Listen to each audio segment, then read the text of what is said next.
Right, we are live. Hey guys, how's it going? Welcome back to the Kiwi Lads channel. We are back for the third last match of the British and Irish Lions tour. This one taking on the First Nations and Pasifika XV. This will be their first ever contest up against the British and Irish Lions. Hopefully, will be an outstanding game. But the last few midweek tests that we have seen haven't quite gone to plan for the sides. Facing the Lions, looking through at the starting lineup for this team here. They have got Brandon Paianga Mosa as the hooker in this contest. Taniela Tupou slotting in as the number 3, who is also a part of that Wallaby squad, but was released to play in this contest. And Ailey there slotting in as the number 1. Darcy Swain alongside Lukan Salakai-Lotto. A pretty dangerous duo. And Salakai-Lotto, he has actually been in some very good form as of late. So I would keep an eye on him when it comes to the lineouts, going head-to-head with James Ryan and Scott Cummings. And this contest, Sururu slotting in as the number 6, Charlie Gamble at 7, and then Tui Lema slotting in as the number 8, Kalani Thomas, and Kurtley Beale as the 19 combo. Kurtley Beale, of course, also skippering this side, so a massive opportunity for him after his return season for the Force. Filiuai in the midfield alongside Lalokai Foketi, then Filippo Dungunu out on one wing, Tristan Riley out on the other, and then Andy Muirhead at number 15 for the British and Irish Lions. As expected, since the game a few days ago, they have made drastic changes to this side. Pierce Gorman, Jamie George, and Finlay Bealham will slot in as the number 3. James Ryan and Scott Cummings, like I mentioned, in that locking duo with Jack Morgan, the lone Welshman, back in the starting lineup. Josh van der Flair as the number 7, and Henry Pollock slotting in as the number 8. Ben White and Finn Smith in the 19 combo. Their captain, Owen Farrell, at number 12. The controversial addition of him into the side gets even more controversial with the fact that he is now the skipper of this team. Jamie Osborne at number 13, a brilliant young player for Leinster in the URC. Duan van der Merwe out on one wing, Darcy Graham out on the other, and then at number 15, it is Blair Kinghorn. So quite a few changes to this British and Irish Lions squad. Quite a few guys who were playing for their respective countries getting added in here, but a back 3 all from Scotland in this contest. In the chat, we have got there, what is the point of this game? It is once again one of those matches that not only has given opportunities to the First Nation and Pasifika XV players, but also it's that midweek test, just like we see throughout the rest of the British and Irish Lions tours of the past. Hello everyone, says Bruce, welcome in. We have got there How to Gamish and team, giving this game 40 minutes before bedtime. Says Suds Razor Morning Rugby fan, says Jimbo. Of course, a midweek test taking place here for this contest, something that we are familiar with in this series, but it is still, like you said, it's just a morning kind of matchup for you guys in the UK. And we have got there, great watching Osborne listening intently to Owen Farrell, says Jimbo, and British and Irish Lions all the way from the South African, says Reactor Boy. I hope Pacifica can give us a good performance. I do hope so as well. Like, this is one of those games that when you look through at this British and Irish Lions campaign, up till date, of course, having that big win over the Wallabies in Test match number 1. But prior to that, you know, that AUNZ Invitational team, they were beaten 48-0. The Brumbies, they were relatively competitive. Same can be said about the Waratahs. But those first 2 matches, they were pretty one-sided. And I'd like to, once again, see a relatively close game here between these two sides. Similar to what we saw for Argentina versus the British and Irish Lions. And even to a certain extent, that Australia and British and Irish Lions match, 8 points difference doesn't look too bad, although, of course, the Australians, they got stronger as the match wore on, whereas the Lions, they actually seem to have a few mistakes in that second 40-minute period. These are the upcoming matches too, of course, just the 2 more test matches after this First Nations and Pasifika XV matchup, one taking place this weekend, and then the one taking place as match number 3 on the 2nd of July. 15 minutes, says Jimbo. Yeah, 15 minutes away from the kickoff of this contest. We're a little bit closer to the start of it for this contest compared to some of those games that we had over the weekend. Just talking to Owen Farrell before the contest, though, like I mentioned, captain of the British and Irish Lions for this fixture. Big opportunity for him, and also a big opportunity for some of these men making their way off the bench. Richie Aziata as the number 16, Pierce and Dongai as the number 18. Fofi Vothi alongside Rob Leota at 20. He will want to bring a little bit of physicality and impact to the later stages of this fixture. Goddard, Dibrazini, and also McLeod as the number 23. Off the bench for the British and Irish Lions, they've got Ewan Ashman, Rory Sutherland, and Thomas Clarkson. Gregor Brown alongside Ben Earl. Then Alex Mitchell, Marcus Smith, and Gary Ringrose. So as you can see, quite a few, once again, newer names in this British and Irish Lions team, and that is mainly down to the amount of injuries we have seen, plus Of course, Andy Farrell would like to keep his main side as fresh as physically possible. But there are a few guys in this team in particular who could actually find themselves getting promoted into that second test match side, if not maybe the third. Darcy Graham running a few today. I want to say he needs to, but he's already been strong enough, I think, throughout the last 24 months to get to stay in this British and Irish side and also probably be a competitive option for that number 14 jersey. But it's just whether or not Andy Farrell wants to pick him because, like we've said, he has missed out time and time again in terms of those selections when there's been injuries around that department. We seem to see other guys get the nod ahead of him.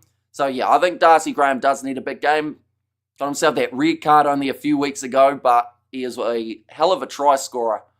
And what exactly is First Nations? Is specific countries like Fiji, Tonga, or just anyone from Oceania, says Bastian of Man Meat. That's an interesting YouTube handle. Oh, I don't want to get this wrong, but I believe it is down to, that kind of original heritage of the player. I know that they talked about it quite a bit before the match in terms of how you did qualify. I know that Kalani Thomas, for instance, does have his First Nation or Pasifika as Māori as his qualification for this side. But yeah, some of the players have got about 3 different associations to certain kind of either countries or I think it's either tribes or anything along those lines, which does qualify them for it. Some hard tacklers in the First Nations and Pasifika XV. I could make for a physical hit for the Lions, says Thuds Rays. Would be cool, Michael. A message to the boss. Yeah, well, that's the thing. If you're going to be able to do it in this matchup, that's the best possible scenario because Andy Farrell, of course, will be watching because he is coaching for this contest. That game for, let's say, up against the Fijians or up against the Māori All Blacks or up against Samoa. Yes, Andy Farrell would have been keeping an eye on those games, but maybe not watching them as closely as his own players. Looking forward to watching a good tonking. Says ANFG, yeah, we haven't had too many close games as of lately for the British and Irish Lions in their midweek fixtures. But who knows? Maybe this one will be different and we actually see a very competitive game. They are just showing Andy Muirhead be the man in the number 15 jersey for this contest. Charlie Gamble, he's a dangerous man for the task. Got one of the biggest mustaches around in Super Rugby Pacific, if not all of World Rugby. And he just loves being physical. We saw him play for the Waratahs in the game up against the British and Irish Lions. So that's the thing. A lot of these guys have actually already faced off against the Lions. But with this Lions side and the fact that there are so many different players available, it means that you're never playing the same side twice. We have got the hello from Pam in Jacksonville, Florida. It's currently 5:48 a.m. So yeah, thank you very much for being here. It is greatly appreciated. Very early morning start for yourself. They are just talking to Tautai Kefu, the man who is in charge of this First Nations and Pasifika XV team. Only about 11 minutes away from the start of this contest, ladies and gentlemen. Do let me know your score predictions. Like I mentioned, the last game that was midweek for this British and Irish Lions team, they were able to win it 48 points to 0. But that's not a guarantee for this game. I do think as this competition or as this tour wears on, with the exception of the AUNZ side, it seemed like everyone was getting slightly better. And you could also argue that maybe some would say that the Waratahs did better than the Brumbies, but the Brumbies, of course, scoring the more points in that regard. So, yeah, with the exception of this game, slowly improving throughout this tour. So perhaps this game will be the one that we do see some gelling here from a midweek side. And they can really put in the impact. But Ben Earl in that number 20 jersey, of course, looking to add something later on in this game. Quite a few Englishmen off the bench for this matchup. Talking to Andy Farrell, talking about how the side needs to get better. And I do think that second half is probably the main talking point here for the British and Irish Lions. We have got the donation there, and 58 points to 15, I hope, says Jimbo. Well, thank you very much for your generosity. And that would be that's the thing. As long as it's either close or it's a high-scoring game, I think are the two that we want to see. If we have a 25-10 or something, it doesn't quite hit the nail on the head as what people want to see for this game. Like, if we can get as many points as you've predicted there, Jimbo, 73 in total, I think a lot of people would be quite happy. Now it gets, we have got the Hamish, you are going to get me fired, says Sakabula. And also fired for a good cause, says Studs Race. And 54 points to 26 to the Lions, says Novmum. Hello from Taiwan, from a Scottish Lions fan. says Steve, so it is greatly appreciated you tuning in. And of course, quite a few Scotsmen in the starting lineup for this contest. They have got Darcy Graham out on the wing, Blair Kinghorn at fullback, and then on the other wing, Duan van der Merwe. So the back three, all from Scotland here. And that's the thing, Duan's probably the one that a lot of people are looking at for this match, because James Lowe, I don't think many would argue, he didn't have his absolutely best game up against the Australians in Test match number 1. Now, there's no guaranteeing that Andy Farrell will probably go to him again, whether that's in the second or the third Test match, but you're in that scenario, how if Duan van der Merwe can really step up in this contest and show not just what he can do on attack as well as defence, he could make his way through and into that side. For the next test, we have got 17 points to 45. Lions with Pollock getting a hat-trick. Oh, so he did get his first try for the British and Irish Lions not too long ago. And, I mean, that guy's had an absolutely dream season. The fact that he got selected in the English squad for the Six Nations and then from there did find himself in the Lions camp. He's a young player who plays without fear. And that can sometimes get him in trouble, but most of the time does create some brilliant chances and also pure pace when he gets himself in a bit of space too. Darcy Graham is the most underrated winger in the Six Nations, says Calmac.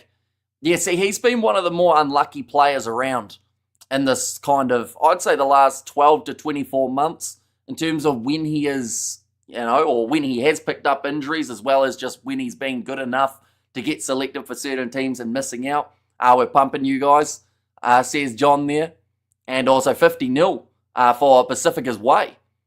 Wait, so you're going, 50-0 Pacifica's as in like it's going against them, I assume that is. John, in that case, Osborne and Graham to tear it up, says Jimbo. And also Hamish says, try time down under, welcome in. Hope you're doing extremely well and getting behind the First Nations and Pacifica's team. Well, that's the thing. There's a lot of guys from Super Rugby in here, so it's almost the equivalent of a Super Rugby modified team. We're seeing there Lukan Salakai Lotto, Darcy Swain, the Locking Joe. You got Tui Lima, Gamble, and Uru as that loose forward trio. So a lot of guys that a huge amount of people are familiar with this game at Marvel Stadium, great stadium, indoor as well. I've got Suncorp behind me. I couldn't find a good picture. I just got home from footy training, says try time down under. Well, hopefully it did go well. And perfect time to get home because it is just before this match does take place. But I do want to know your score predictions for this game, ladies and gentlemen. Who do you think is also going to score the first try in this fixture? When's kickoff, mate? Just seen this. So it is in about 5-ish minutes time, maybe closer to 10 by the time they make their way onto the field. Is Beale playing? He is. He's actually the captain of this First Nations and Pasifika XV side. Having McDonald's for dinner, the breakfast of champions, the dinner of champions as well, of course. I was craving the McDonald's breakfast menu the other day and I never got it. Expect Graham to shine, says ANFG. Well, that's the thing. If he does, he's got more than just a good game to kind of prove his worth, if that makes sense. Like, he wants to show Andy Farrell what kind of massive mistake that he made. And the problem that they've got is the Lions have been winning their games most of the time comfortably anyway. But let's say they had lost that first test up against the Wallabies. If Graham came into this game and got himself a hat-trick or something, then that maybe makes Andy Farrell go, oh, maybe we picked the wrong choice. O's line 6, Hamish, it's actually Jack Morgan for this game. So they've got Morgan as the 6, Josh Van den Fleur as the 7, and then they've got Henry Pollock slotting in as the number 8. Any All Blacks in the team? No All Blacks. A few Wallabies scattered throughout there. Taniela Tupou, Big Tong and Thor in the front row playing the tight head prop role. And Charlie Gamble to score the first try, says John. Not a bad choice. Charlie Gamble, of course, very dangerous when it comes to those breakdowns. Any Fijians? Quite a few Fijians off the bench in this match. They have got Masaki Vothi as well as, I believe, Masaki Donge as that number 18. And former Rebel boy Jack De Brezini and the First Nations side. And I think if these Lions were touring South Africa or New Zealand, they would have been in trouble. Says Sakabola. I think New Zealand would be in a bit of trouble with the amount of injuries that they had at the moment. They'd have to keep on finding new players going to the sides. 6 minutes to the kickoff, says David. And also, we have got plenty of Scottish influence. Duan van der Merwe to score first try. Okay, so you're thinking it's going to be like that AUNZ game, how we saw a huge amount of Scottish try scorers throughout the early stages. Massive amount of British and Irish Lions jumpers in the crowd, though, which is fantastic to see. Kinghorn for the first try, says Akaris, with a 47 points to 47-19 prediction there. And first try British and Irish, says Paber in there too. And crowd will be rowdy tonight, I think, and Joshua Tuisova, Semi Radradra. Sadly, neither of those two playing in this one. Although, I hope those two will be playing in the Pacific Nations Cup, although maybe not one of them due to the top 14 commitments. The story is very lopsided in my view, not very competitive. Says Katzenel. Yeah, it hasn't really... I guess those midweek games anyway haven't really been that close a majority of the time. Although, like I said, the Australian side seem to have gotten better as the tour wore on. In terms of that Waratahs game was kind of the turning point where we started to see some real mistakes coming from the British and Irish Lions in the second half. And whether or not that is just taking the foot off the gas and breezing towards the final whistle, or whether it is something a little bit more deep-rooted into it. And Kirtley Bell got the same footy boots as me. So yeah, strike time down under. Well, that means that well, that's the thing, is Kirtley Bell... Does he do a lot of booting from the back? He's done a couple kicks. I was going to say it means that you'd have a long boot, but at the same time, I don't know whether or not they'll rely on Kirtley Bell doing the big punts downfield today. In fact, who is the kicker? Is it Kalani Thomas in this lineup? Or are they actually going to let Kirtley Bell go for the kicking tee? So I can't remember the last game that Kirtley Bell was actually kicking. We have got their morning says on the right, and second test will be the first real test for the Lions, says Jimbo. And both Lions test wingers and fullback are vulnerable. I expect Freeman and Keenan will be replaced. Says ANFG. Wait a minute, what time is this? I didn't know this was on. Says Tanner, it is kicking off in about 3 minutes' time. So you've chosen the perfect time to pop in, as it is just about to happen. But the pre-match stuff has now been done, and the two sides are about to make their way out of the tunnel. He's got the same pink boots. Then ones he's wearing the same as me. Says try time down under. And none of the pirate streams are working for me, says Bastian. And there as well. Pierre Scorman in the front row. In fact, while we're at it, I was just about to read through the side, so we might as well show you guys them while we are at it. This is the British and Irish Lions lineup for this contest. Pierre Scorman alongside Jamie George and Finlay Belham. Slotting in as the number 3, James Ryan and Scott Cummings in the locking duo with Morgan. Back in the side, the lone Welshman, Josh van der Fleer as the number 7, and Henry Pollock slots in as the number 8, Scottish number 9, and Ben White alongside the English Finn Smith. Duan van der Merwe out on the left wing. Owen Farrell, he is the captain and the inside centre for this contest, partnering with Jamie Osborne in the midfield. Darcy Graham and Blair Kinghorn to make up the rest of the starting side. For the First Nations and Pasifika XV, they have got Ailey as the number 1, Taniela Tupou at 3, and in the middle of them, it is Brandon Painga Mosa, Darcy Swain, and Lukan Salakai-Lotto. A pretty handy locking duo here for the First Nations and Pasifika XV. Suru Uru alongside Charlie Gamble and also Tui Lima, slotting in as the 8. Kalani Thomas alongside Kirtley Bell in the 19 combo. This will also be the game that Kirtley Bell is able to captain. Filiwai alongside Lalakai Foketi, then Filippo Dangunu, Tristan Riley, and Andy Muirhead there as the number 15. So those are the starting lineups, ladies and gentlemen, for this matchup. Both sides just about to make their way out onto the field. We have there going to show the game or do commentary, just asking. I am just doing the commentary. Any match footage or audio would get us taken straight off YouTube with a copyright strike. But we are able to do the play-by-play commentary. But this game is available on Sky Sports, Stan Sport, and then also on Sky Sports in the UK, I believe, is the other option there. I think the Lions are the best, 4th best team in the world. There's on the right. Is there a midweek game next week? There is not. This will be the last midweek game that we have of the British and Irish Lions. We have got there's this guy on YouTube who makes anti-tribute videos of Owen Farrell. He must be coping and seeing Owen Farrell make it to the Lions. I think that's a great back line. They're all line breakers, says Jimbo. What's the idea behind this game? Is a Pacifica team related to the Super Rugby franchise? They are not, no. So that would be the Moana Pacifica side, but they do not have a match in this British and Irish Lions tour. It is down to the kind of original representation of the players. Once again, I don't want to go too far into it because I feel like I'll slip up at some point and say something that isn't supposed to be like offensive but will sound that way. But it's to do with the origins of these players in terms of, you know, there is, for Taniela Tupou, for instance, his original connection is with Tonga. So that's where that First Nation side of things does come in. And evening, Hamish, I think the British and Irish Lions will beat Australia 3-0, says Tommy Tank. Well, they are already up by 1. So they're doing all right so far. I do think that test match number 2 is going to be probably the trickiest, just because Australia seemed like they were just starting to find their rhythm near the end of that last game. Bear in mind, the Rebels were meant to play this game until Australia Rugby threw us out, says try time down under. That is true. So I feel like that is also where there's been a little bit of confusion around this contest, because like you said, it wasn't initially in the schedule. Is there a market on YouTube for anti-Owen Farrell vids? Does he get much dollars? Asking for a friend, says Studs Race. And Lions back, not very tall. Line out will be tested, says Jimbo. But Owen Farrell leading the British and Irish Lions out onto the field. It was only a week or 2 ago that man got added into the side. And now he finds himself as the skipper.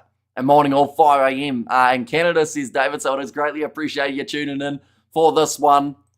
It's going to be a hard-hitting affair. The biggest thing for the British and Irish Lions, of course, is to try and avoid those injuries, because there's only 2 matches to go in this series. Currie Cup starts this weekend. Will you be covering on the channel? I am hoping to, and I do actually believe that Sky Sport have confirmed it as available here in New Zealand. So that is a massive bonus. Can't stand Owen Farrell. He a grub, says Dry Time Down Under. And Jack Morgan, for man of the match, says Michael. Well, he is probably one that a lot of people are looking at closely in terms of that starting 4-pack, alongside Henry Pollock. Those are the 2 that people are saying if one of them can have a big contest, they might find themselves in that British and Irish Lions starting lineup. Looks like Beale will have the kickoff. They will be moving from left to right here at Marvel Stadium in Melbourne. I can't see anything but a Lions domination here, says Weird Irish Guy. And Lions fan here are Irish, based in Jakarta, Indonesia. Says Bastian. Yep, Currie Cup on Sky NZ, always awesome.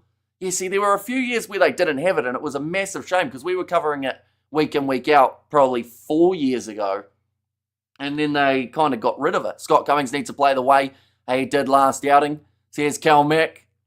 The referee in charge of this one, it will be Nika Amushikeli of the Georgian. Ben O'Keefe, Piardi, and Marius Yonka as the match official for this one as well. Blearhorn should have a good game in order to make the start on Saturday. Says Simon, yeah, there are a couple positions that are up for grabs.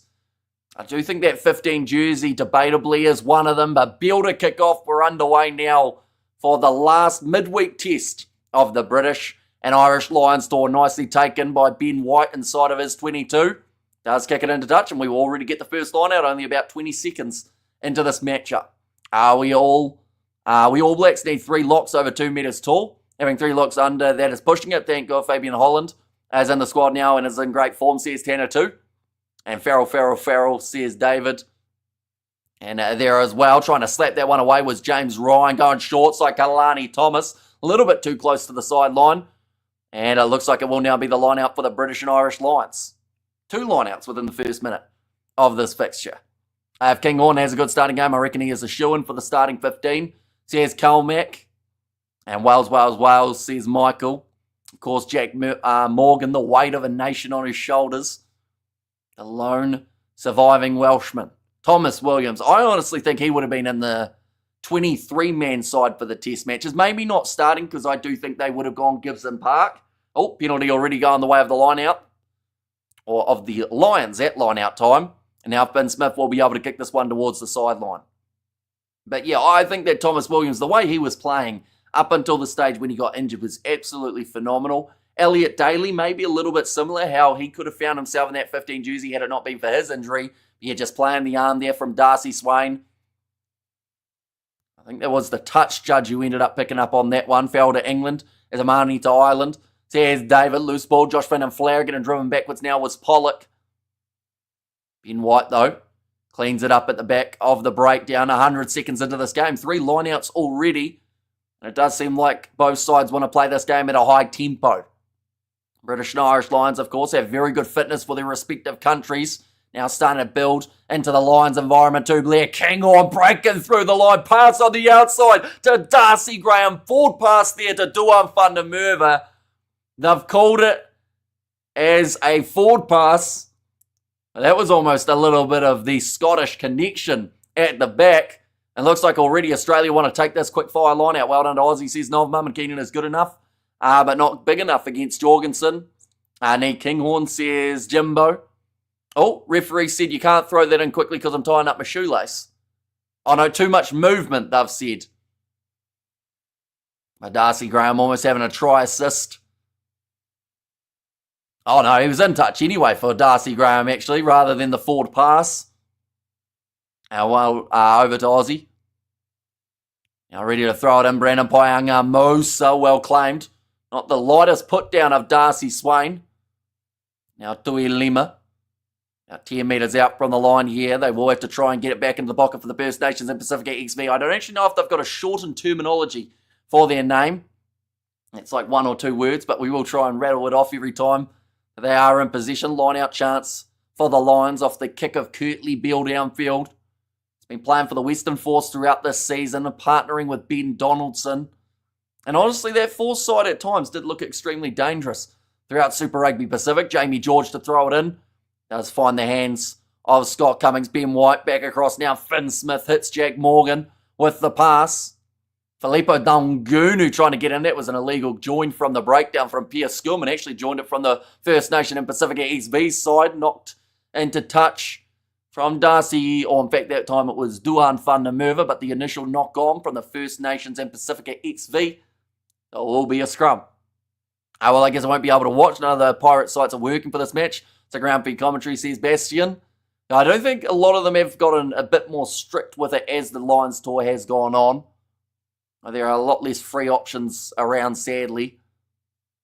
I think the Islanders can maybe ruck better than the Lions, says on the right. How many people are at MCG's poor ugly cousin Marvel Stadium tonight? Big crowd.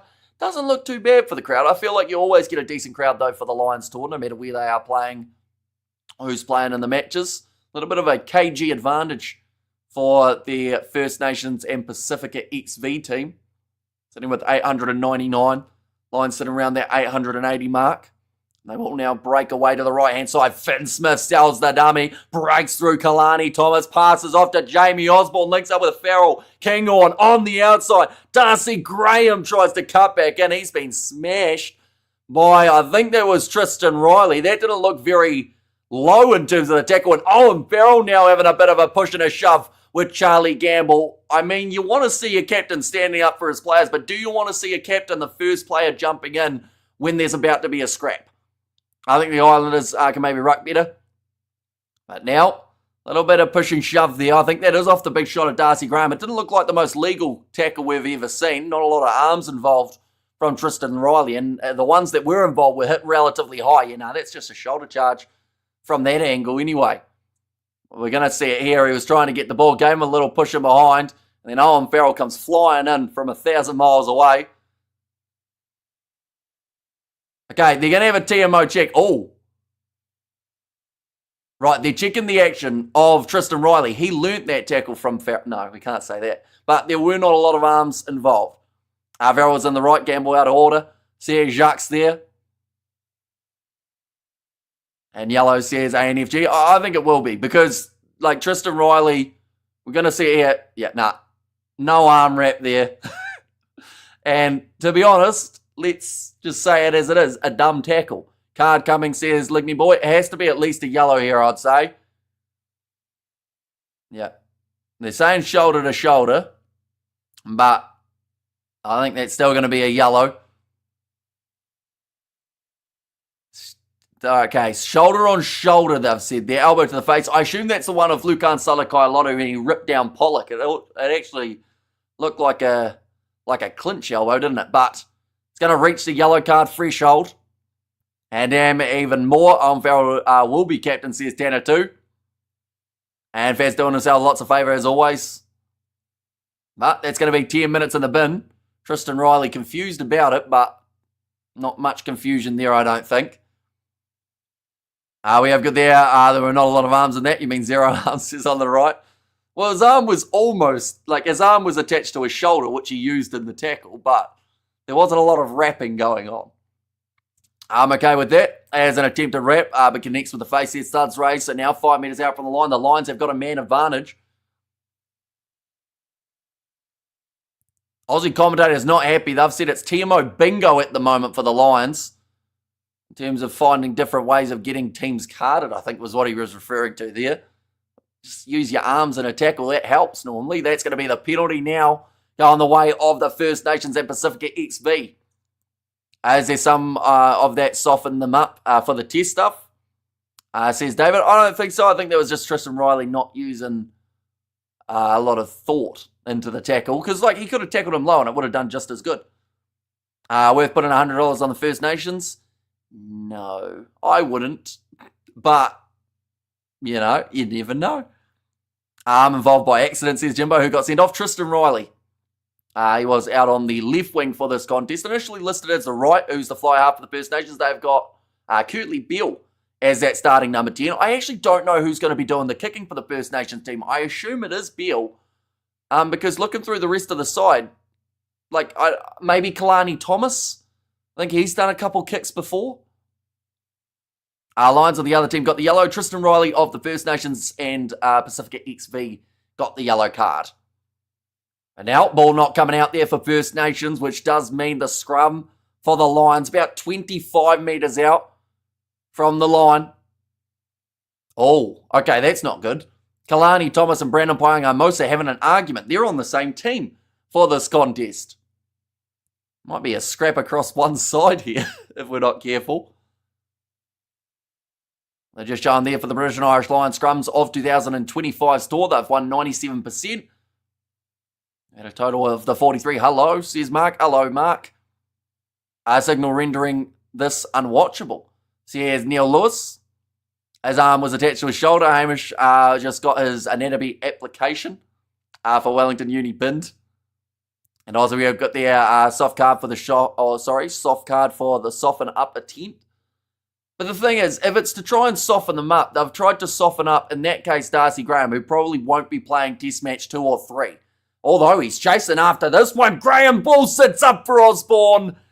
And he's got the grounding. Thomas is saying he's underneath it. And about 3 guys are saying to check it. Osborne's smiling. He's happy enough. And he gives the referee a nod and says, yep, no, got that one. G'day, Hamish. I hope you're all well today. And hi, lad, says Tommy. And we have got there $100 for 4,100. One of those it hits moments, says Bulky. I think you'd be better off just picking someone to score a try instead for the Lions and trying to double it rather than trying to 41 times it. Thanks, Hamish. Thought so, but got a bit confused, says Bruce. Yeah, sits up a Jamie Oz. Ooh.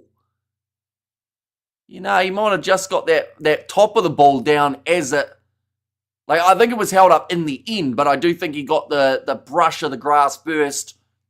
Kick has gone over, and that's going to make it now 7 points to 0. Was held up. It did look held up after that first initial slap of the ground from Osborne. But a player who wasn't initially in this. Oh.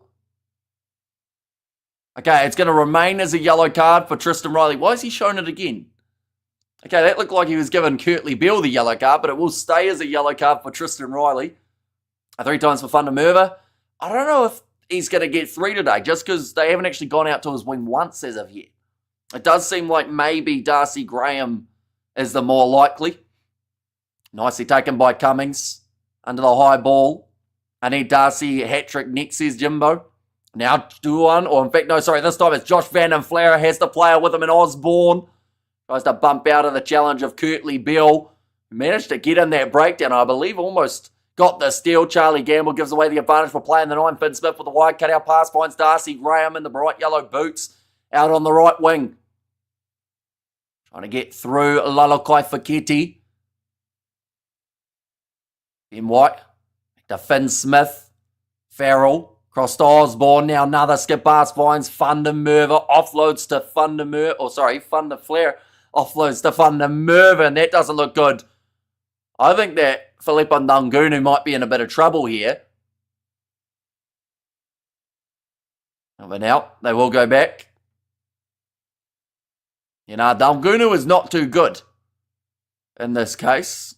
He has stayed down after, I think, Duan landed on him. Please give the Kiwi lads a like, and greetings everyone. How are we doing? Go the Lions, says Sebastian. Hope you're doing extremely well.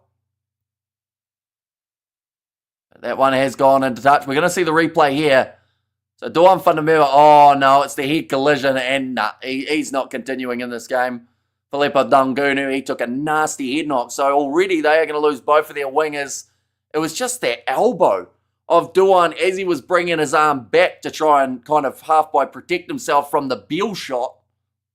And Daugunu has delivered himself a killer blow. There's no way he can continue in this game. He was sleeping. So they have to make a change here. There's no way you can't. Daugunu will make his way off. And I don't think he'll be continuing in this one. Oh, we've got another. What's happening now? Lions tried to throw that one. Jamie George having a bit of an argument there with the Italian Piari, saying you should have told me they were going to make a replacement, a deserved spot for Jamie Osborne. He's been in great form over a year. Should have been an initial bolter. Definitely when you consider, like last year's season he was one of the 4 players nominated for Breakthrough Youngster of the Year. Alongside Wallace Atiti, Sasha Feinberg, Ngome Zulu, and I think it was Biel Ray, wasn't it? Darcy Graham for the corner, and he will score the try now. And that is now 2 on the board for the British and Irish Lions. I give the Kiwi lads some likes. And also we have got the idea folded, and ouch, that's not how to tackle. Well, the worst thing for him is he didn't even, he actually didn't get it awful, Filipa Daugunu, in terms of that technique. He just caught a nasty little sharp elbow of Duan as he was trying to, protect his ribcage. And Darcy won, and who scored first try? First score was Jamie Osborne. Second try now for Darcy Graham.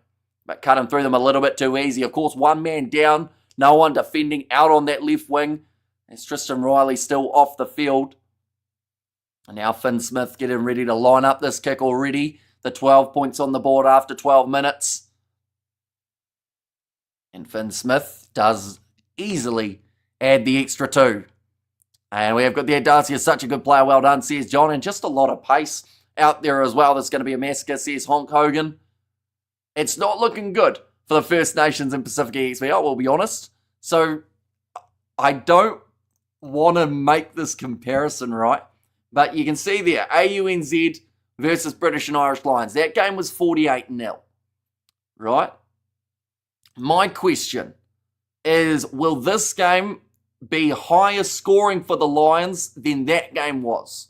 Will we see more than 48 points? Yes or no? Do let me know in the chat. I can't find a single stream for this game, says the BB88 or BB88. Yeah, it's a tricky one to find by the sounds of it. We've had people who have popped in who said they normally can find it online for free somewhere. Blair Kinghorn passes on the outside. Darcy Graham now 40 metres out. Decides to go himself.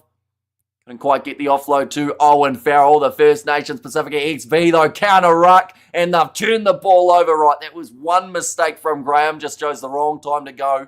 Rather than passing, and he's hurt himself. Staying down. Looks like maybe some sort of knee injury here. Graham checking on him. Oh, in fact, no, sorry, that was Gamble checking on him. Darcy Graham does not look good here. Excellent counter, says Jimbo. And yes, says Jason for more points. And will Darcy get a shot over low? I wasn't exactly on form. I'll let you know in about a minute, depending on whether or not Darcy Graham gets up from this. But that looked like maybe an ankle twister or something in the lower leg. Is he all right? No, he's still down, Darcy Graham. I think his tour might be over, and he's only just got here. But he does not look happy on the ground. They're trying to stretch it out. Is he going to continue? Can he put weight on it? That is the other side of things. And g'day, mate. How are you? Hamish says, Doc Barner, doing very well. Hopefully you are also doing... Okay, Graham's going to continue, I think. He's going to jog back while limping to his spot. So hopefully he doesn't do anything too serious to that injury. Hopefully it was just a little bit of a tweak. First Nations and Pasifika XV, they have got possession sitting 45 metres out from their line. Now Yeli in that number 1 jersey. Kalani Thomas goes back across to Lukan Salakai Lotto. Skip pass from Dibrezini. Now they will target their winger. Darcy. He's no good here, Graham. He's just tried to make a tackle. He stepped to the side and he is staying down on the sideline. His leg just completely gave way. The Lions taking it quickly. Graham already on the sideline due to trying to make that tackle. Perhaps he should stay there because or else could do some very big damage. Andy Muirhead kicking downfield. Little chip in behind. Looking to get to it. Kicked out on the full. And they will go back again. Did I just put the X on the poor fella? Maybe. But, yeah, he did not look good when trying to make that tackle. Whiteway running down that wing. And Graham, he tried to dive and he just kind of collapsed on that leg. I think he's going to try and continue. But any time that the First Nations and Pasifika XV have the ball, they will go on that wing. Right, yellow card is being brought back onto the field. And this isn't where I park my car. Says Cody, welcome in. We have got there, you know how to say Mo-rians. Yeah, no, Graham's getting, no, see, he's going to try and continue. He's almost in tears as they're strapping that up. But he wants to keep going because he knows that if he goes out here, he's not going to get another chance in this tour. So, you know, he's possibly going to do longer term damage for the sake of maybe getting a spot in one of those two tests. You just wonder whether or not it's going to be the right decision. But he's got it all strapped. He's going to try and continue. He's got about as much strapping on that ankle as you can have without it being a cast. And James Lowe playing a fullback for Pasifika. Not quite. Andy Muirhead, the man there, but very similar haircut. Jamie George, back across to the right-hand side. Here comes Duan Whanamurva up the middle of the park. Charlie Gamble trying to put the hit on him and drives him backwards. Now, almost a knock on the ground. Ben White going away to Jack Morgan. See, if Graham's going to try and avoid getting involved in this game, they're about to pass it out. He has to chase this one. He's running at about 2 miles an hour. He's limping again. I'm sorry, he has to go off the field. He's going to fully butcher that ankle if he keeps trying to play here. But you can tell how much it means to him, at least, that he's going to keep on trying. Now thrown in deep, stolen by the Lions. That line-out time, massive mistake from Brandon Paianga-Amosu, who didn't have a line-out at all set. Now Ben White back across, Ben Smith, wide cut-out pass. Finds Duan Whanamurva. Another offload to Kinghorn, still 10 metres from the line, trying to spin their big shot. Oh, Saruru almost got himself penalised there. Pierce Skillman going forward, got it for Darcy. Says Studs race. Now passing off to the side again. And Graham to go off. Says David there. Now, knock on from Blair Kinghorn. And as Kirtley playing, says Cody Armstrong, bollocks. Says Jimbo there. And big hit, says Doc. Yeah, Graham's trying to avoid everything at the moment in terms of where he's positioned. He's right out on the wing.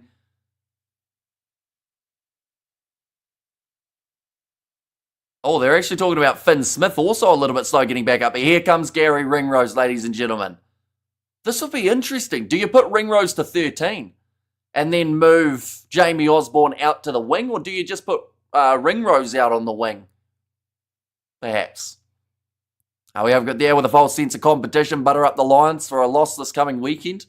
Says Cool Story. I don't know whether or not that'll be the tactic that the Pasifika side feel like they want to use. Well, that was short-lived for Darcy. He got himself a try, though, before the injury, so still showing exactly how dangerous Darcy Graham can be. But, yeah, just not how he would have wanted this game to go. Graham is butchering his own chance of making the squad if he keeps risking worse injury.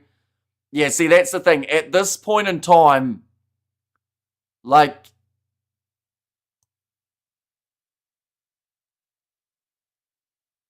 I'd say, like, yeah, he's probably out for at least a week, I would say, with the way that he was limping there. And yeah, he's in tears at the moment, Graham. You can tell how much it meant to him to finally get that chance. But sadly now, it's kind of been taken away from him. We have got there, how can you play a match and give quality while injured and avoiding contact? Yeah, I think that it perfectly showed that you can't.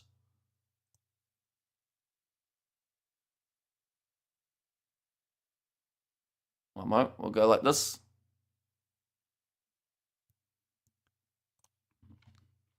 Now kick downfield. I see taken by the Lions inside of their 22. The play will go on with that switch. Looks like Jamie Osborne has actually moved to the side. Can we get a clock on the screen for time in the game? The game at the moment is 17 minutes through. Clock just in the middle of the scoreboard. It does sometimes go to sleep. But then it does wake itself up every once in a while. Duan Whanamurva now running sideways. Goes straight at Charlie Gamble again. And not looking good, And also Ringrose has played on the wing for Leinster and Ireland. He has. But then so is Jamie Osborne for Leinster, I believe. Oh, interception there for Tristan Riley. And he will be able to score the try for the First Nations and Pasifika XV. After having the break for 10 minutes, makes his way back on. And that is a lobby pass that the Lions will want to forget there. He's able to score it between the posts. If he can't beat him, break a leg. And the First Nations Pasifika XV, haven't they given it to the Lions physically and psychologically? So here's DJ, and great effort, says Pat. We're going to see it now. Whose pass was it? It was Blair Kinghorn who threw it out there. Owen Farrell looks over at him because he was going to be the recipient of the pass. We have there, what a great judgment from the limping. He might be New Zealand's best bit of artificial intelligence, says Taylor there. And thanks heaps. Thanks for helping so many thousands of people with their weekend hangover. I found your place in life for now.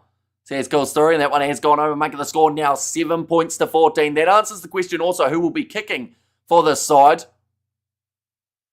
We have good there, surely it's pronounced 15, not XV. Says the laughing philosopher. It can be either way. It depends on how you're looking at it, because Roman numerals it is XV, but then of course that is representative of the number 15. So it also doesn't make a lot of sense when you consider it's a 23-man side. But now, going to be in fact, they're going to go all the way back to the kickoff there because too much distance from the Lions. And also, they've made a meal of the restart. The Lions, says DJ Shack. Yeah, got far too much distance on it. Almost went all the way dead. But a good knowledge of the rules there for Kalani Thomas, who did force it in the in-goal area. So will now become the scrum on the halfway line. This team will be the closest to win against these Cats. So here's Robert T. And Brian's. Says Jeff, and Osborne has played 12, 13, 14, 15 for Leinster. Rumour has it he's not a bad 10. And is Graham off? He is off at this stage. I would say 15 on weekends, XV on weekdays. Says, cool story, bro. They are just finding a good position on the field to be able to go for the scrum. Hey, Hamish and friends, just stumbled across this, says Rhea. You're welcome in. The last midweek game that we have got in quite some time. So we're making the absolute most of it. The 2 test matches, of course, coming up this weekend and the weekend after. What's Stream G? I'm watching on Sky Sports 1 here in New Zealand. I'm at 19 minutes, not 21. Says the BB 88. And come on, fellas, says DJ Shack. And there too. But ball being fed in by Kalani Thomas. Ref making sure both front rows stay up. And a big push there from the First Nations and Pasifika XV. And they will get themselves, I think that's their penalty. Yes, it is. The referee kind of had his arm up sideways. I couldn't tell which team he had actually penalised. Lukan Salakailoto doing a lot of trash talking at the moment with the Lions. I feel like that loss that he had earlier on in the series has kind of hurt him a little bit. Of course, a part of that 48-0 side. And Church, if anyone wants to watch any of these games for free, Vitbox is the site. Says stuff. And come on, fellas, says DJ Shack. And I, Hamish, it's just after midday here in South Africa. Yeah, it is greatly appreciated. You being here. If you are behind, just complain with the host spamming scores, says Taylor. And that disappoints me, says DJ Shacks. Daniela Tupou, the big Tongan Thor in the front row. Of course, he is a part of the Wallabies camp as well. Now ready to throw this one in, Brendan Paianga Mosa. Nicely taken. Now Kalani Thomas. Cross to Whitiwai. So about 22 metres out from the line now for the First Nations and Pasifika side. It looks like maybe Siruru taking off the ball, so they have got themselves the penalty advantage yet again. Kalani Thomas goes back across to Jack De Bresini. He's going to be running it backwards. Curtly Bell trying to cut through, but he's lined up by Cummings. Now wide cut-out pass finds Muirhead out on the wing here. Of course, normally does play out on that wing side, but for this game playing at number 15 because of no Tom Wright, and they will go back now for the original penalty. Kalani Thomas with the quick tap, not back 10 for Scott Cummings. So that will be another penalty advantage in favour of the First Nations and Pasifika side. Now short run, Taniela Tupou 2 metres out. Morgan trying to get the steal. Told to get out of it, pick and go again here. This could be the start of what could be quite a handy comeback here for First Nations and Pasifika. Step and a go from Siruru, who's over the line, and they have scored their second try in quick succession. Ever since Graham's gone off, we have seen 2 tries for First Nations and Pasifika. Jamie Osborne has played 10 for Ireland and Leinster. He's also played 11, 12, 13, 14, 15 and anywhere in the back, says Jason. And we have there, imagine if this was leagues, says Doc Martin there. I use the stream I mentioned as working fine, says Eric. And also just put YouTube stream back a minute, says Kelmac. And also what's going on now, my bet's going, wait, did you actually place the bet, Bulky? Because if you placed it after that first British and Irish Lions try, you probably got even better odds. Rassie announcing his rugby championship squad today. Needs to drop Ox, Eben and Peter, Steph Pollard, Kurtley Ardenson and Damien Valimza.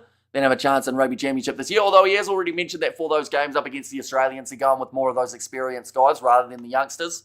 But I'm not too sure what time today he's actually going to be announcing it. Oh, okay, James Ryan, he has been sent off the field. Has he? Or was that a send-off, or was that because of something else there? I'm trying to work out if that's a yellow or whether that's just a sub. Oh no, it is a yellow card for James Ryan.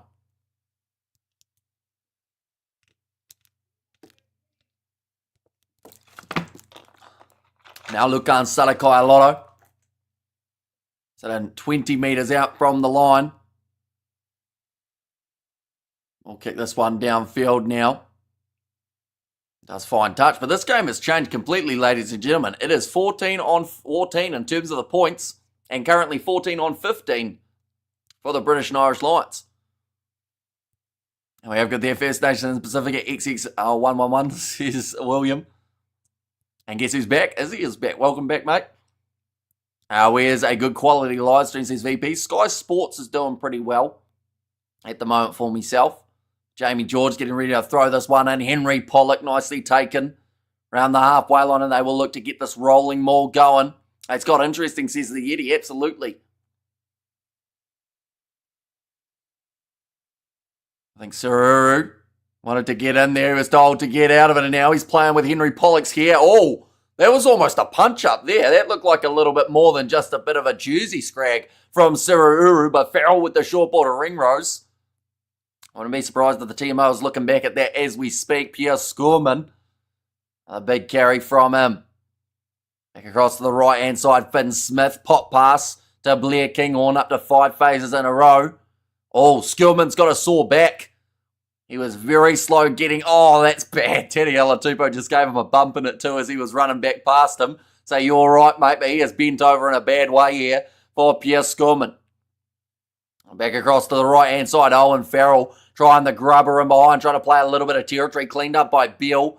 He's got Muirhead to his side, stepping through Jamie George and Smith, making the tackle.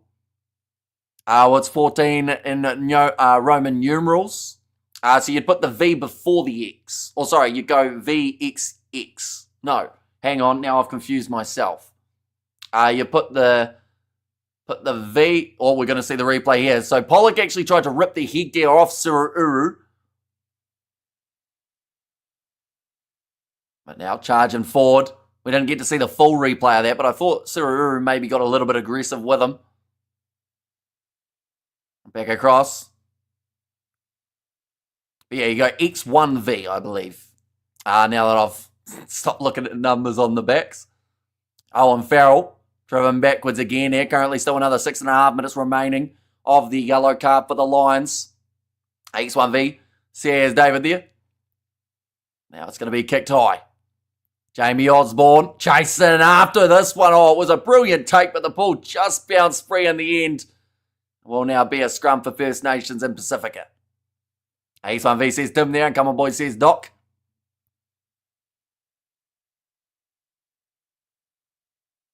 Oh yeah, no, they're showing the replay now. Yeah, so we're seeing the push and shove there. Sururu was really going for him.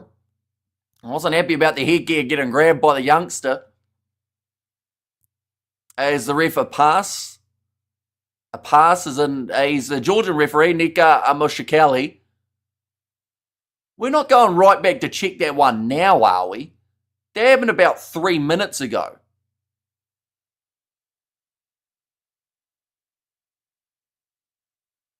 We're not checking this from 3 minutes ago, are we? No, okay, no, they're checking the high ball. My apologies. What are we checking for here? Potential foul play. Oh no, now they're going back for the... So, Henry Pollock saying he punched me in the face.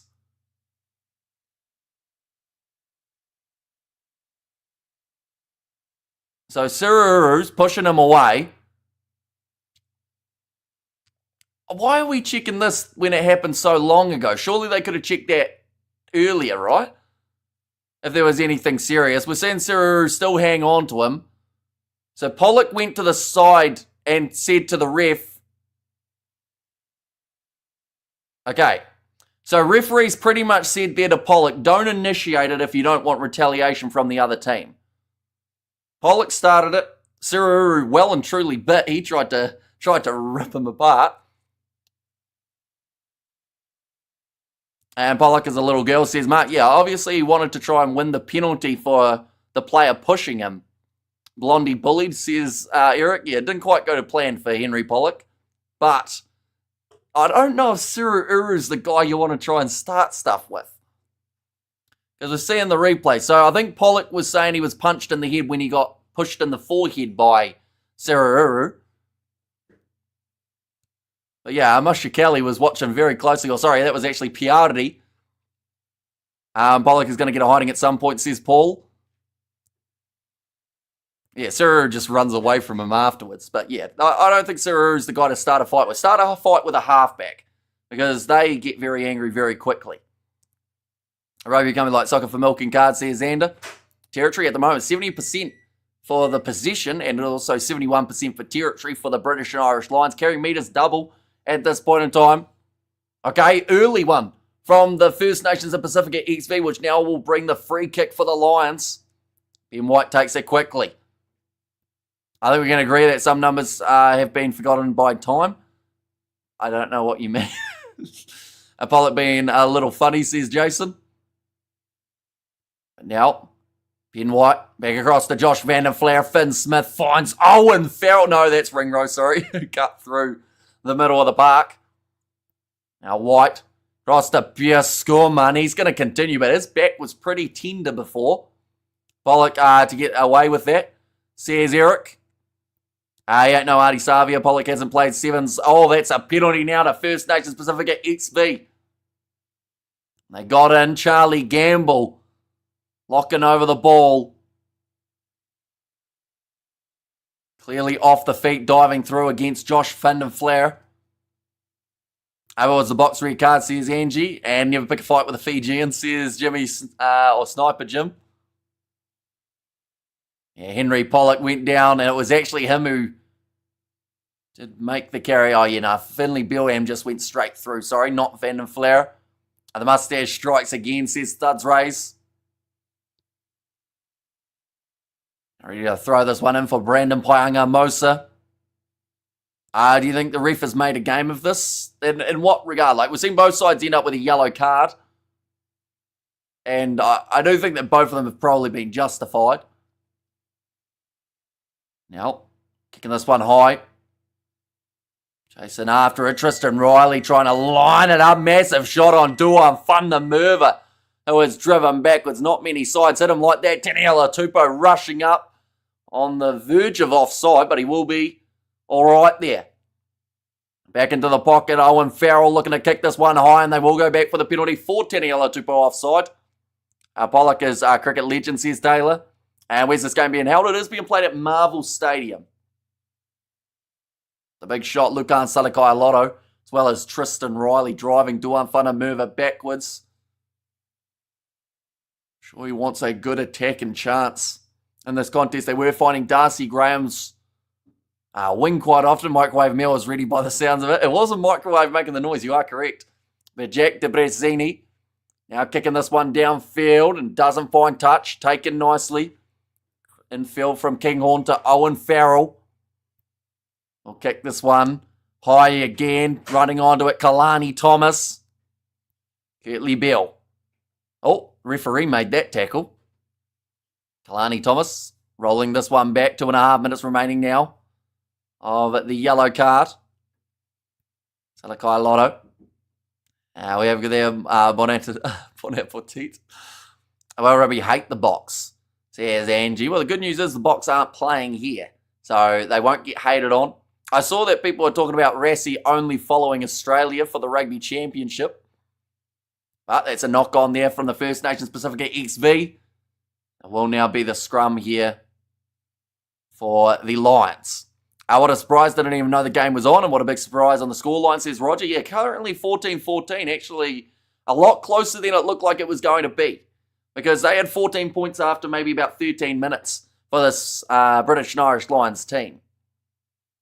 And kick rocks tough, says Kelly. And we have good there, Microwave thought it was our bin collective truck. And this is always going to be a game of losing potential players due to injury. Any subtitles available for the UK-based listeners, says Christopher Davies? Sadly not. But I could try talking slower, but you still may not quite understand it at this game. Or at the game. The stadium gives me nightmares from the Bernard Foley time waste. Yeah, that was a rough one for Wallaby supporters. And there's a stinky from the Lions. It's been, the thing is, statistically, they're sort of not too badly in terms of some of the numbers here for this game. But another scrum goes down. They've been very competitive, or very scrappy, I guess is the best way of putting it.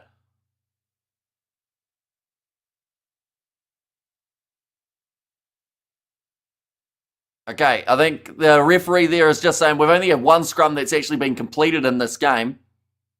It's Farrell there. Farrell is well and truly there. He is the number 12 and he is captain in this contest. Oh. Is Pollock all right here? He is staying down. Oh, no, just a bit of a conversation there with Ben White. Everyone now stood up in the scrum. Henry Pollock decided he will stay on his knees and wait for that scrum to get set. I'm a Bok and I'm here because I love rugby. Leave the hate speech, guys, says Roger. And just keep as you are, darling, says Taylor. And that Bernard Foley time waste was on the same day I failed uni. Was the worst day of my life, says Large Chips. Now, big scrum there from the First Nations and Pasifika XV. They will get themselves the advantage. Kalani Thomas, 40 metres out from the line, getting held up, and they'll go back for the penalty. And once again, a little bit more talk back and forth. Ben White saying, I did nothing. I can see already that this game's going to get a little bit more scrappy in the second half. And Irish Air can understand Kiwi Lad very easily, says P. And also, we have got the F my wife, says ChatGPT. Is that like an offer or a statement? And no problem understanding Hamish from Scotland. And why is Pollock scrummaging at 6, says Jimbo? It is a bit intriguing, isn't it? The fact that they've got that little bit of a reshuffle at scrum time. So they got actually at the back of the scrum. It could actually, no, my apologies. It might be because of that yellow card. So they might have taken the number 8 and put him on the side just because of that yellow, and someone else would have gone into the locking duo for that scrum. More than likely, I'd say Van der Flair, if I had to guess, who they'd put into the middle.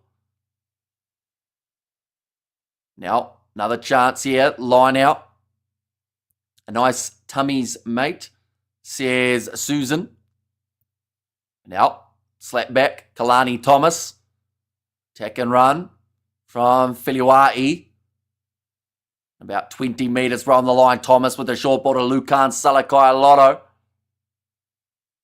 Oh, stolen. Jamie George rushing up very quickly. About as smooth of an intercept as you will see from a hooker. Make that 2 barrels of Fiji bitter. To Uru, if he scores again, go the First Nations. And who's been carded so far? We saw first card of the game went to Tristan Riley, who then made his way back onto the field and scored. And then for the British and Irish Lions, we saw the carded James Ryan, who has now made his way back out onto the field. And Owen Farrell at number 10. He is at number 12. Finn Smith, the number 10 for the Lions in this contest. And also we have got the Go Pasifika. Says Heather there too, but that's going to be nicely taken by Brandon Paianga-Mosa, 38 metres from the line. 35 minutes through this contest, and it is still 14 versus 14. Now, the record of the British and Irish Lions all playing the ball on the ground from Salakai Lotto. But yeah, the thing is, second halves for the Lions haven't been going too well. Let's move interception from a hooker. I experienced that many times, says the Big V8 show. I taught you are Greece, says ChatGBT. And George rolled it towards himself on the ground, says Hanoi. Lions need to muscle up here, more physicality, or more physical game than they expected, says Studs Race. Now another line out.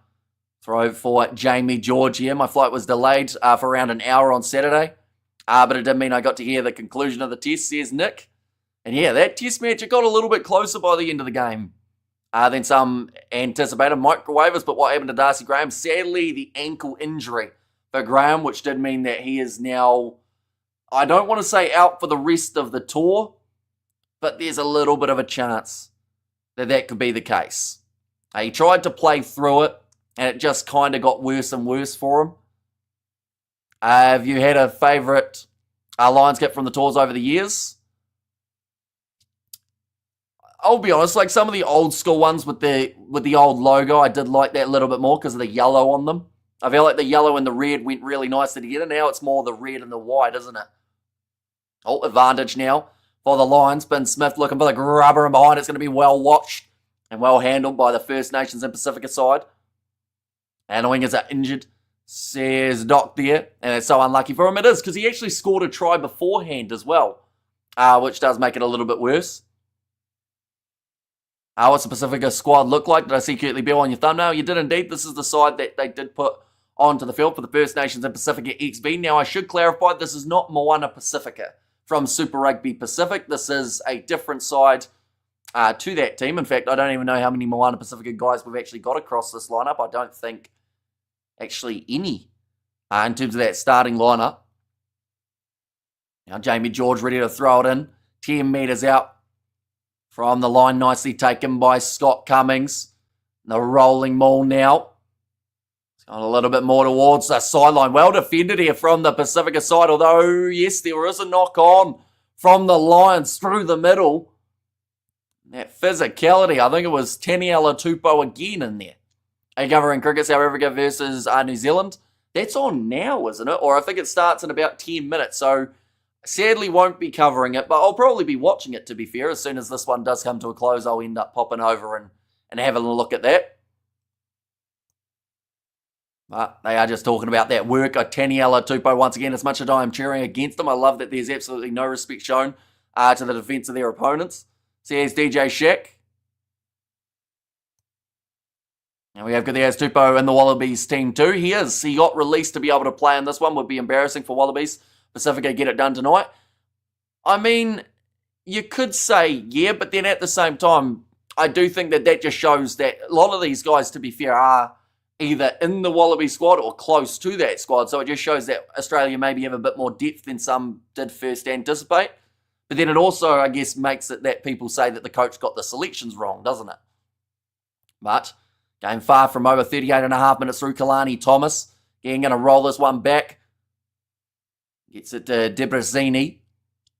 And Taniela Tupou throws a big hit again. What does this mean if the Lions lose? Absolutely nothing in terms of, like, they don't lose the chance of playing in the future matches or anything. It is just the loss that they have on the record. And valid point, says Matt. Is Tupou in the Wallabies team? He is, yes. So him, as well as, I think, Rob Leota's off the bench. He is also in that Wallabies environment. Oh, Siruru with a nice line-out steal. Their Lions not getting that line-out right. 22 metres out from the line. Debrezini now kicking in behind. I think it might have hit the hand of Osborne, and if it did, this will be a First Nations and Pasifika line-out. I think he's trying to say that he did not touch it. But Lions want undefeated tour, says Footy Fin. Exactly right. That's where it kind of gets tricky for them, because they, of course, would love nothing more than to go clean sweep from start to finish. Okay, well, so Osborne didn't think he touched that one, although Jack Morgan gets over the ball and wins the penalty straight back for his team. How long had the First Nations been together before this game? I think it's like 5 days maybe. If not even actually less than that. I think Kurtley Beale was only announced as the captain like maybe start of the week. Or no, actually, sorry, probably start of the weekend. Great first half of rugby, says Freedom. You're basically a night shift worker at this point. All these late games, make sure you get some sunshine. Sometimes I can't be a vampire. Yeah, I'm about as pale as one, to be fair. Now ready to throw this one in. Jamie George goes to the front to Henry Pollock. Finn Smith, we are on the halfway mark of this matchup. Drop ball, Osborne picks it up. Does get a big shot coming in on him. Now, Ben White goes back across to bring Zenial. A little bit of a slip there for Gary Ringrose. They have to release him. I don't think the Lions, they will be too far away from maybe just putting this ball into touch, or they will go for one last burst. Here comes Jamie Osborne again. Oh, good clean out there from James Ryan. Had to cover a lot of ground. Grant Cummings. Well, the inside ball, sorry, Scott, I should say, rather than Grant. Ben White. Across there to James Ryan, slowly building here. 6 phases in a row for the British and Irish Lions. Oh, interception for Debrezini. He has no pace, but he's passed it off to someone who has a bit more. Now, Filiwai passes on the outside to Tristan Riley. Grubber attempted. Farrell hits him about as late as he could. Duan Fundamerva puts it down, and that will be halftime. 14-14 in what was an extremely competitive first half with almost an interception try at the end of it for the First Nations in Pasifika. We have got there with Bobby Valentini and Will Skelton back in the squad. I reckon the Wallabies will win on Saturday at the MCG, says John Doe. And Kurtley Beale is a Wallabies legend, says Freedom. And also, this ref needs to find another job, says Mr. Biltong. Work hard, play hard, says ChatGPT. Any chance of putting a quick $1,000 on the Pasifika, says Roger there. I know that someone at the start of this game said that they put 100 on them when they were paying $41. Hamish, what is your latest YouTube live? Have you ever fallen asleep while you were live? I haven't fallen asleep while live, but there was a time where I don't remember a second half. And I was in autopilot for the whole second half of a game. I don't remember any of that match. But I looked back at the stream and I was still talking and everything. I was doing the commentary, reading the chat. But yeah, my brain was off. But never fallen asleep on one. I have slept in past live streams before when my alarm hasn't gone off. That's always annoying. Our Wallabies will never win any game. Let's go the Lions.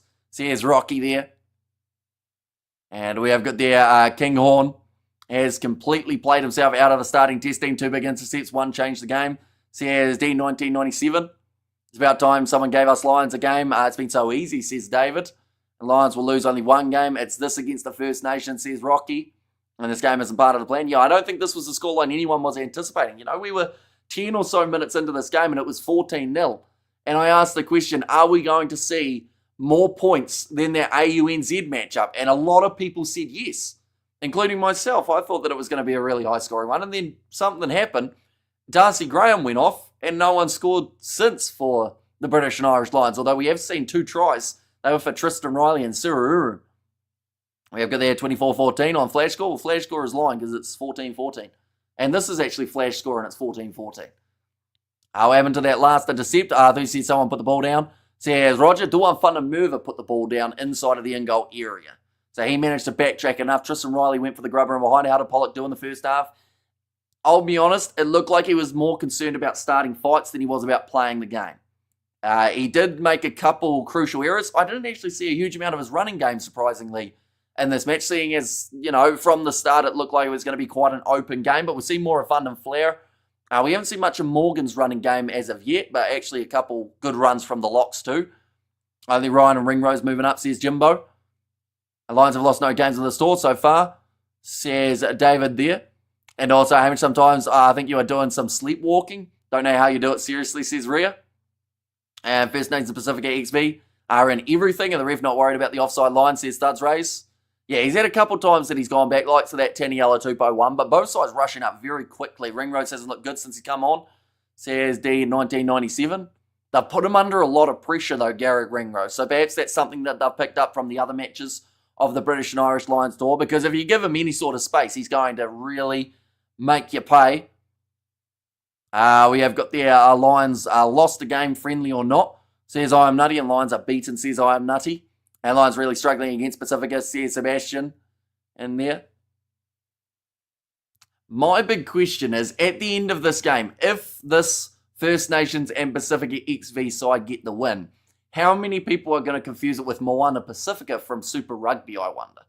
I'd say it's going to be at least a few. We have got there not on tour. He says beaten tour. It's not that hard to understand.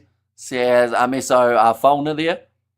We have got there. This First Nation team is proper up for this. Some big hits going on. And that scrum was a tank unit. Yeah, we are just seeing that scuffle between Henry Pollock and Suru Uru. Like they've said, there just seems to be a little bit of back and forth out there between the two teams, if I'm honest. Should have been 3 tries to 2 for Pasifika, says Cal Mack.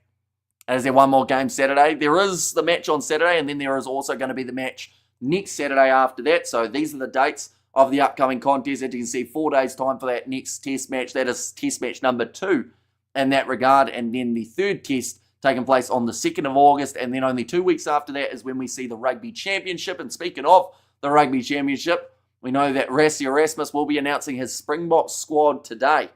So I will have to stay up as late as that is going to be happening. But hopefully he's not going to wait too long, Rassie. So maybe about, I'd say, 2 hours' time, we might see that one get announced. We have got the first Lions try was offside to the Farrell kick, says Hanoi. What if it's a draw? Then it's just a draw. Let's see what happens in the second half, says David. So just to go back to that draw one, there was the option given to the British and Irish Lions for if it was a draw to go to Golden Point, but that was declined by the Lions. They said, nah, if it's a draw, it's a draw. I think that was for the test matches, but then also for these games too. You got the day off, Hamish. You're working for yourself. You said you're in construction, if I'm correct, says Roger. So probably maybe the afternoon. But yeah, it depends on when the British and Irish Lions, not the British and Irish Lions, it depends on when the Springboks announce their team. Because if they don't announce it for another like 5 hours, I'm going to be in a tricky predicament. But yeah, hopefully it won't be too much longer. We'll go like that. We will go like that as well. There we go. And Rassie going to shock everyone by deciding on a predictable selection. Well, the thing is, he said already it's going to be the experienced guys with maybe 1 or 2 of the youngsters.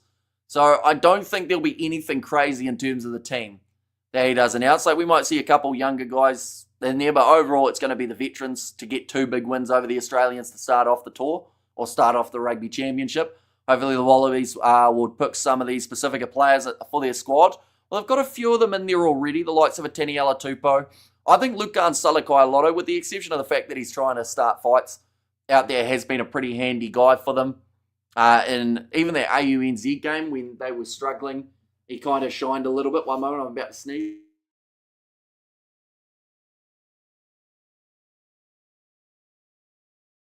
We're good. And g'day, Hamish mate, says Darren. Welcome in. Hope you're doing extremely well. And apart from the RG game, this is where my beer, says Mumbo Jumbo. Rassie van der Dusen, says Taylor. Of course, or at least I hope he's going to be playing in that game up against the Black Caps around the corner. At the moment, the odds, ladies and gents, have the First Nations and Pasifika XV as $6.50 underdogs compared to the Lions $1.08. Now, just to put that into perspective, at the start of this game, I think we've got the odds here. First Nations and Pasifika XV were $21 underdogs, and then also after that first try, the British and Irish Lions, or the second one, they went out to $41 underdogs for this game, and now it's very close at this point in time. So we have to wait and see what happens there, but looking through at the second half bench that we will get to see used for the Lions, they've had Gary Ringrose already make his way onto the field. That was due to the injury of Darcy Graham, which unfortunately does look like it may keep him out for the rest of the British and Irish Lions tour. They've got Ashman, Sutherland and Clarkson as the front row replacements, Brown and Earl as the 2 other forwards, and then Mitchell, Smith and Ringrose, like I said, already making his way on to the park for the First Nations and Pasifika XV. They haven't made any changes as of yet with the exception of 22. Debreceni, he made his way onto the field, and that was due to the injury of Filippo Dungunu, who sadly we saw nothing near the amount that we would have liked to see from Dungunu heading into this matchup. They've got a couple of Fijians there, Masaki Donga as well as Vothi Vothi. as the number 19. Rob Leota still to come. And then, of course, McLeod and Goddard, the two back replacements. We have the British and Irish Lions are the best team in rugby. Says Johnny Mann. And how are people watching this? So I'm watching on Sky Sport. I know that it's available on Stan Sport as well, though. It's just a shame they don't have a good old replays anymore. Says Taylor. And also we have got their Lions are beaten. Says I'm nutty. Oh no, that was a little while ago. I accidentally scrolled too far up. Lions always come out every second half, says Charles. Well, that's the thing. Like, they have struggled in a couple of their other matches. When you compare how many points they score in the first half to the second, like, it is night and day.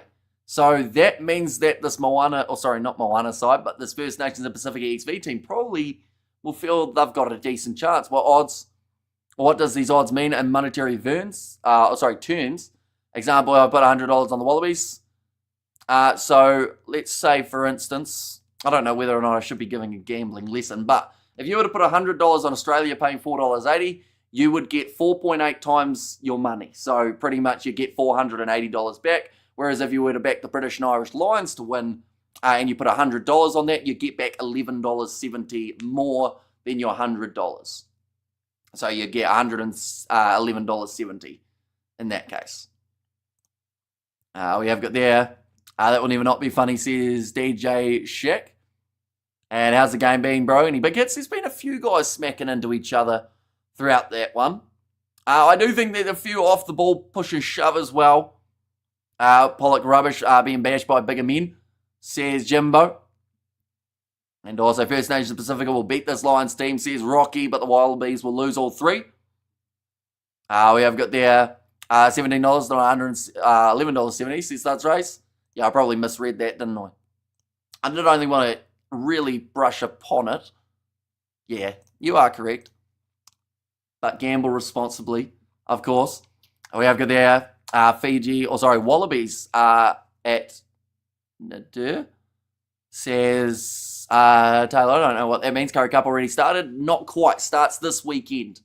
And those matches are being shown on Sky, so these are the games. Of course, don't worry about the fact that it says 7 days, as that was just from last weekend that we had them. But the Pumas versus the Rihuas, so it's going to be a 5 a.m. kickoff on Saturday morning. Bit of a brutal one. Lions versus the Sharks. Western Province versus the Bulls. And then the Bowling Cavaliers, who I've never heard of. Or at least I haven't seen play, I should say. Versus the Free State Cheetahs. And that is the Monday morning. No doubting Pollock's talent. But his IQ when it comes to picking his fights can't be too high. Says Luke. And good to see Bill and Dibrisini having a great game. Go boys, let's show them Wallabies how it's done. Says Franco. And win, lose or draw, they've got to be proud so far. And Pollock got schooled, says Rocky. Well, that's the thing. He started it by grabbing Suruuru's scrum cap and trying to rip it off his head. Then Suruuru then turned around and kind of pushed him on his forehead. And then there was a bit of a tussle. Pollock looked like he tried to slightly drag him to the ground. So Suruuru kind of reversed that and put Pollock underneath him. And then as soon as that happened, Pollock then went to the referee, please check that I've been punched. So it wasn't the best look for Pollock in that scenario. Definitely when the referee Piardi was watching the whole thing right next to him and kind of went, no, there was none of that. Fingers crossed for First Nations Pasifika team. Say the Dragon tonight, looking forward to the UK pundits crying about it. Says I, and all due respect to Bill, but can he last the whole game?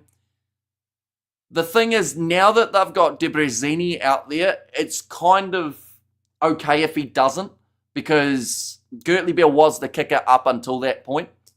And I think, actually, to be fair, I don't know whether or not Debreceni is going to take it over, or whether they will keep it with Gertley Bill. We have got there, so see if your bench can keep that up. Says yes, Kenny. Oh, your front five have edge, I think, says yes, Kenny. And all due respect to Bill. Oh, no, I read that one tonight. And the intercept was mad, says Rebecca. Yeah, it just looked like that pass floated for days, didn't it? And eventually coming down to Tristan Riley, who would have been annoyed that he got himself a yellow card earlier on. And Bollocks is still 21. He can be loud, says I'm nutty. And when bookies say gamble responsibly equals lose what you can afford.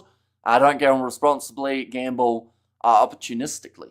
Says Studs Race. Well, that's the thing. Like, they always go gamble responsibly, but then they're like, hey, we'll give you some free bonus bets if you do gamble.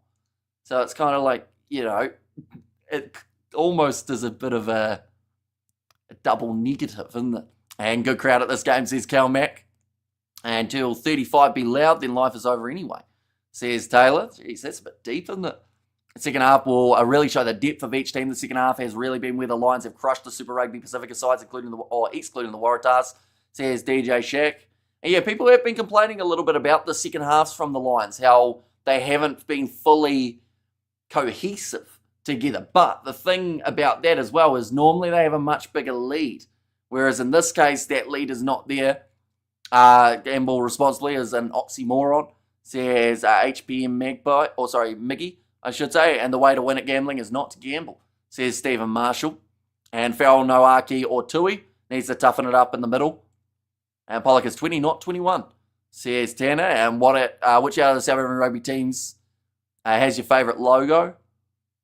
Ooh. I do like the Stormers logo. I like anything with a bit of yellow on it, to be fair. So that's probably how it wins out of the teams. And no one's jealous, mate. Truly says Zai and just be a man and gamble with the rent money. But now, second half about to start, ladies and gentlemen.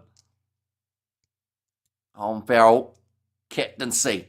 First game of the British and Irish Lions that man is captaining. He will not want to have the first loss of a captain in this series.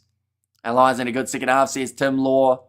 And this might be exactly what they need, though, in terms of having a close game at halftime, rather than being ahead by a substantial margin, may mean that 80-minute performance is closer than we think. It looks like it's game on. Says Yol in there. The ball's going to be available for the First Nations and Pasifika to roll back. Kalani Thomas. And Skull can't watch live. Oh, yeah, because, of course, in the UK, alt charge down there for the Lions. Accidental offside, was it? No, it's going to be play on. No, they will go back, in fact. And it is going to be for offside. Offside on the charge, actually, going against Scott Cummings there. We have got there, don't tell my wife, I put the home loan on black, says Luke. And also, Farrell don't like to lose captain or no captain, says Sebastian. You think there will be more tries in the second half? More than 4's tricky, because 4's a few. But I'd say if we do get more than 4, it will only be 5 or 6. I don't see it any more than that. What's with the rugby around the ear shave? It's just a common haircut in terms of the rugby league as well as rugby union side. How you go like that. George has a saying for it, and I can't remember what it is. But he started doing it recently as well. Now passing across to the left-hand side. Tackle coming in. Around the halfway line at the moment. Currently on the attack for the First Nations and Pasifika side. Kicking high as Kalani Thomas. That one's gone about 4 metres. Aerial battle. Won by Darcy Swain over Henry Pollock. Oh, short side Kalani Thomas. Interception again there for the Lions. Ben White kicks it in behind. It's bouncing awkwardly and it will go into touch just around that 22-metre line. We have their rubbish referee cannot be offside when it came off the opponent, says Scott. No, so I think he's saying for their charge down itself was offside, because I was a little bit confused as well. But yeah, he said that he was offside when he charged it down rather than what happened afterwards. And this is a magnificent kick by White. Very good kick indeed, and it is a 50-22. That's exactly what they would have wanted there. Well, we will go like this. We'll go like that as well. Now getting ready to throw it in, it will be Jamie George. And about 20 metres out from the line. And now rolling ball starting up for the British and Irish Lions. Ball currently in the hands of Jamie George. The back of the maul, it is going slowly towards the sideline. Just manages to stay, and Ben White across to Owen Farrell. Short ball to Ringrose. Still in a good position though. Finn Smith chomping at the bit to get that ball. Tackled by Gamble. A little bit of wrestling there for Darcy Swain on James Ryan. Had nothing to do with the play, but still decided to push him anyway. Out. Daniela Tupou. No roll away from one of the Pasifika players. Farrell thought about the skip pass. Instead, we'll throw it to Ringrose. In fact, I think that a skip pass is the last thing that these two sides should be throwing at the moment. We've already seen probably 4 or 5 interceptions. Is Beal still on? I believe he is, yes. Owen Farrell, little kick him on. Suru having a chase after it. Put down by Thomas, who then throws the ball away. And this could be a three-pointer if they want it. Any news on Jake White? Poor man was blindsided by his own club. I haven't heard whether or not he's going to be coaching anyone just at this point, or whether he's decided to take a bit of a spell. Right, kicking for the corner here, the Lions turning down the 3 points to try and go for the 7. URC TV already took my money for the next season. I didn't realize I'd signed up forever. Says Suds Race. Yeah, you got to be careful with those ones because they sneak in the off season when you don't expect it to kind of charge you. We have their British and Irish Lions versus our Gauteng Lions. Should be fair. Says Xander. The haircut is a mullet, popular in the 80s. Says Stephen Marshall. Yeah, they don't really go for the full back mullet anymore, do they? They kind of just go for the buzz on the side and then short at the back as well. Now Jamie George, another advantage that's going to be against Charlie Gamble for getting into that rolling ball. Finn Smith with the skip pass, the wide cut out pass. Hugo Keenan, Blair Kinghorn throws it to Jamie Osborne, and he will score the try out on the wing. That right wing side seems very popular for today. The Lions get themselves their first try of the second half. The Lions need to start taking 3 points, and Farrell and Ringrose linking well. Farrell could learn a thing about making yards. And great hit back by the Lions, says DJ Shacky. A very nice pass out to Osborne. Did finish it off. What has been a very impressive performance from the youngster. And go Jamie, Yaboya. And Slick, where's that been for 30 minutes, says Suds Race. A school made me cut my mullet off. Was it too long at the back or just because of the fact that it was a mullet? I just want to watch the game. I thought you had a coverage, the BB88. I thought you had found one. And this one missing away to the side for Finn Smith. Keeps the score at 19 points to 14. 5 minutes through the second 40. We have the Owa having a First Nation to win. I mean, it's still early on. They brought the points back in the first half to the same amount as the British and Irish Lions, so they will feel like they can do it again. And we have got Was Open Pasifika will score the first in the second half, and too long at the back, says Random BG. How's the score even? Are there any injuries or the Lions are still heating up, or maybe they had a tough opponent? Says Cats. Now, I think it's a little bit of a mixture, to be honest. Like, we've seen some great work in the breakdowns from the First Nations Pasifika XV side, and just a bit more physicality than some of the other Aussie sides have brought into the matches. Kick downfield here from Ben White. A very nice clearing kick. Maybe a little bit of everything, says Taylor. Yeah, it stopped me after like 1 minute and tried asking me to sign in and pay. Oh, that's nice, isn't it? And my coverage is like 2 minutes behind, says Katzenell. A line out throw on the halfway line for Brandon Poyanga Mosa. In fact, that is Richie Asiata, so they have made that early switch. I also see Masaki Donge is on the field, but just thrown at the 5 metres to the front of the line out. Tui Lima. Back around the halfway line. Short ball, Kalani Thomas goes to Swain, tackled by George. To the right, Masaki Donge. Rush defence from Pierre Skurman. Back across to the left again, De Brizini. Pops it up to Richie Asiata. A little bit isolated there. But Tristan Riley needed some support, doesn't get it, and the Lions managed the steal in the breakdown. Logan Amasi in the Pasifika lineup, he is not. But yeah, Ponepate Logan Amasi, of course, very handy player from the Sevensville Fiji, as well as playing for the Drua this year. Now Finn Smith again will be able to kick this one towards the corner. And we have got there, great to see First Nations Pasifika holding their own against the Lions, says Strasser. And Richie Asiata on for Brandon Poyanga Mosa. And Marcus has Filipino heritage. Says Stephen, he does. I believe I think we worked out his mum was Filipino, didn't we? Now ready to throw this one in. Jamie George, 22 metres out from the line. Where can we watch this live? Your best option would be either Sky or Stan. I think that those are the two that have stayed consistently live throughout this British and Irish Lions tour. Short pop pass up to Finn Smith now. 10 metres from the line for the Lions. Ben White skip past to Jamie George. Fires it out wide to Duan Fundamerva, but it was forward. So they'll go back. Jamie George almost can't quite believe it. Dawn Fundermerv is shaking his head. I think he just told Jamie George that wasn't forward. Oh, marginal.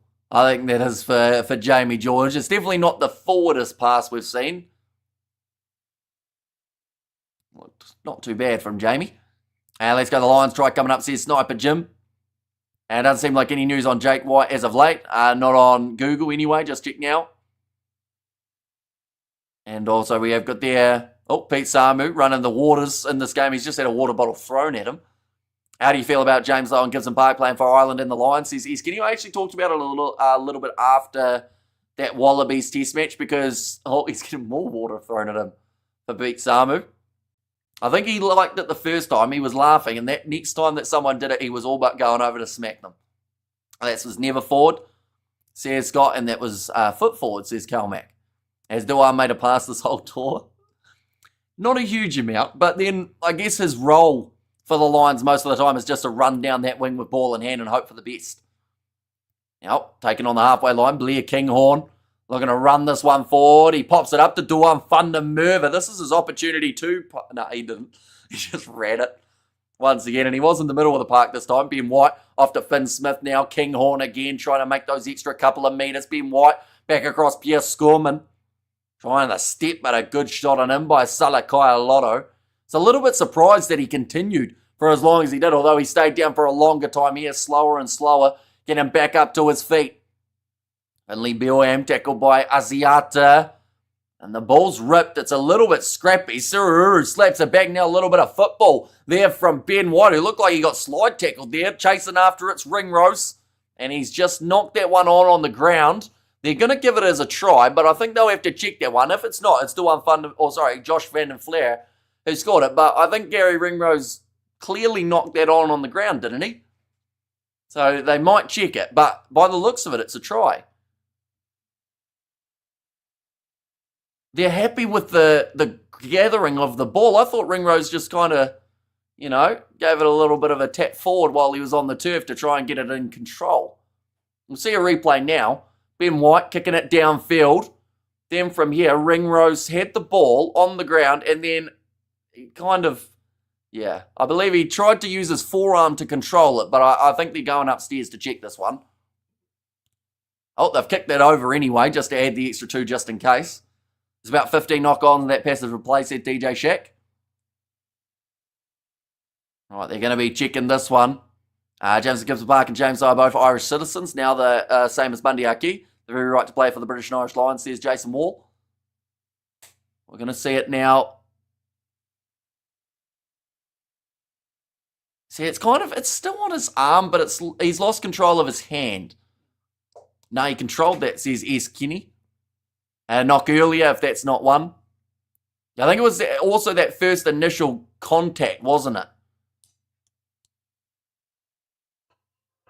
Right, clear knock on, says the referee, so that will be no try. How has Jamie George been at line-out in general, says Jay? He hasn't been too bad in this game. I don't know whether or not he'll get the starting spot. Yes, you missed something and try. No, it was no try in that case. So 19 points to 14 now. And I think Morgan Turanuri's live commentary, Dog's Breakfast, is fairly accurate, says DJ. And Timo Chicken, yep, so they have gone back. They've called it as no try. I think the scrum is going to be about 5 metres out from Australia's line. The commentators are saying there was a knock on about 40 metres back. But that one hasn't been called. How's Clarkson and Osborne? Clarkson hasn't come on just yet. I think, honestly, Osborne's been really impressive throughout this game. Not just because he had to switch from being in the centres to being out on the wing. I actually think that Osborne, if there was a danger in terms of the injury side of things, he'd possibly get in that 23. But it's just tricky because of the guys that they've still got there. We have got the WF. That wasn't a knock on. It came off White, says Scott Bowie. It's actually great defence by the 9, says Jimbo. Why don't you watch eating and watching? I've tried, or etching as a trend these days. I would, but I can't. I talk too fast. I just end up probably choking on live stream. Because one day I had chips on a cricket live stream because I was like, cricket's a slower pace. we'll have time in between the balls to stuff a few French fries in the gob. And I didn't get the chance to eat them. I tried, took a few chips in, and then went, nah, this isn't working. So I put them down on the floor next to me, and they were cold by the end of the stream. But yeah, that was the one time I've tried to eat, and I was like, nah, I'm not doing it. Now spin there from Ringrose. It's a bit different just eating and streaming, though, I think, compared to eating and trying to commentate. Because there's a lot of words that come out my mouth. That's going to be a penalty now to the Lions, not rolling away against Darcy Swain. Okay, I think that the captain there is being called over. And Osborne definitely better than Marcus Smith, CSP. It's just whether or not they'll play them in the same position, though. Oh, okay. Any more penalties against the First Nations and Pasifika side, and it will be a yellow card. Ringrose has to start Saturday. Says Jimbo. And also, I say it was called back, says Tiger XI. And also, all the Northern Lions, as if you get a team called the Southern Lions, says Jason. The ref already gave the try. You cannot go back and check it after conversion was made. You actually can, because unfortunately we did see that happen over the weekend. And it's an annoying one because, once a side has already scored and converted, they shouldn't be allowed to check it, but they still do. Eating and streaming don't match, Steve Sebastian. Yeah, see, eating and watching do, though. So, if you guys want to get some food, absolutely go for it. And, of course, let us know what you have. And rolling ball here, Jamie George is about to eat a try line. If he's lucky, nut dragged down 3 metre short. Henry Pollock, pick and go, reached out. That was close to the try line. In fact, he all but thought he got it. Gamble trying to roll away. He's stuck under there. His legs are fully trapped here. Skurman looked short initially, but I think he might have just flopped over. Oh no, the Lions decide they'll give it another crack out the back. Ben White pops it up now. And that has to be over, doesn't it? No, once again, just half a metre short for the Lions. Van der Fleer. Now, Henry Pollock again, just short. 5 phases in. And another time that they're going to be just short. It's happened about 5 times in a row here at the moment. It is brilliant defence at the moment from the First Nations and Pasifika side. Owen Farrell, he's going to have a crack himself, but he's lined up by Masaki Donge. Now White, back across, Van der Fleer, tackled by Muirhead, and ball stolen by Thomas. Andy Muirhead's been pretty quiet in this match, I do have to say. A little bit of a counter-ruck coming from the Lions. Doesn't look like it's quite going to work out. What happened to TV in New Zealand? Just read that Sky bought TV3 for $1 and take over from August. Oh, it's going to be a a Pasifika and First Nations scrum. And Van der Fleer. Well done, dude, says Johnny. Farrell's first smash, says Jimbo. And Osborne was a left boot. It's going to replace Lowe, who performed so-so on the wing, says Jay. But yeah, I'm curious to see what happens with the TV3 side of things, whether or not Sky will leave it as a free-to-wear option or whether they're actually going to make it a paid-to-view situation. Are you watching Black Cats versus South Africa? I will be at the end of this one, also eagerly awaiting to see what Rassie will announce for his Springbok squad. Hopefully not a mile away from announcing it. Now 5 metres out from their own line. 26 minutes remaining in this contest, and we do see the change of Brown making his way on. That is going to be for James Ryan, who did receive a yellow card earlier on in the match. Are you giving any chance to Australia Saturday? They were poor last week. I think they'll be better this weekend. Now, the tricky part is they weren't the best and they still were 8 points behind, which is actually kind of close when you consider the way that the match went. Oh, pass back. Kalani Thomas into the pocket. Debrasini does get it into touch. But I'm very curious because, you've got a Wallabies team that have potential, but then also have potential of having a shocker. I don't know whether or not they've found their consistency yet. Good kick, says S. Kenny. Yeah, very good exit from Jack Debrezini. We do see a change now being made once again for the First Nations and Pasifika XV. I see Harrison Goddard coming on, and Marley Pearce will get the chance at loose head prop. And just joined in. I'm not sure if this has been asked. What do you feel the Lions tour sets up how do you feel the Lions tour sets up the Wallabies for the Rugby Championship? Well, it's an interesting one because they're almost getting their rugby during a time where the All Blacks and South Africa aren't. Oh, beautiful backline there for Duan van der Merwe. He's got the man with him. He offloads to Osborne. Now sitting about 15 metres out from the line. Counter ruck there for the First Nations Pasifika XV. Owen Farrell trying to go in. And it's a penalty now against the Lions in the breakdown. I think we're seeing exactly how the Wallabies have to play this game on Saturday. And that is bring the physicality for those breakdowns. Because that's about the 4th or 5th time that we've seen them just try and use pure strength to counter ruck. And this game is interesting, says Charles, and 5 points difference. Exactly right. Like one converted try here for the First Nations and Pasifika XV, and they're right back in this game. Noah Fundermerva just can't play rugby, lol, says Jimbo. Yeah, he did pass that time. He did offload it to Jamie Osborne. And just got trapped there in the breakdown. We saw Gary Ringrose was the man in the breakdown. Then also Ben White and Owen Farrell. So I'm not sure where any of the forwards were, although it was a break across the other side of the field. Now ready to throw this one in. I see taken by, I believe it would have been Tui Lima now around the halfway line to Brezzini. And past too late space was gone, says Eskini. And also, which Lions toy have you enjoyed the most in your lifetime? Oh, charged down there. I'll be honest, like,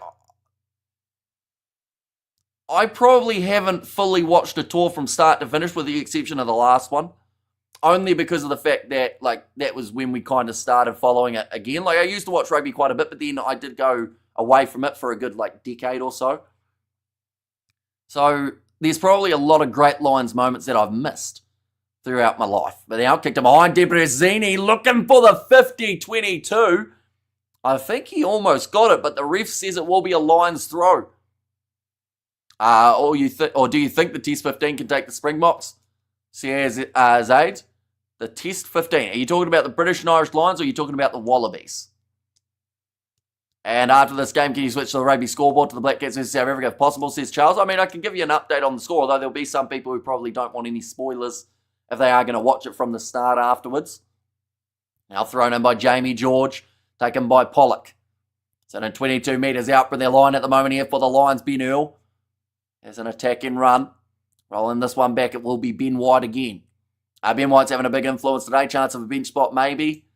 Potentially. It just depends on what their kind of tactics are going to be, because I think it will be either Ben White or Alex Mitchell that is off the bench. I don't see them not starting Gibson Park for that second test match. And game is still close, says Freedom. Exactly right. Still very close between these two sides. And still 22 minutes remaining, so plenty of time. Taken at the front by Rob Leota, sniping run, who runs into his teammate there for Harrison Goddard. 40 metres out. Richie Aziata looked to the short side. There was not much of a gap there to be able to run into. If he had a box kick or a better box kicking game, he would. Says S. Kenny. And First Nations were actually quite decent. Yeah, they've impressed a lot of people, I think, from this performance. As, 14-0 at the start of this game, it looked like it was going to be an absolute onslaught once again. Now running after this one. Nicely taken by Jamie Osborne, who does call the mark. He was landed on by Andy Muirhead. Ben White is probably the best player for the Lions so far. Says Calmac.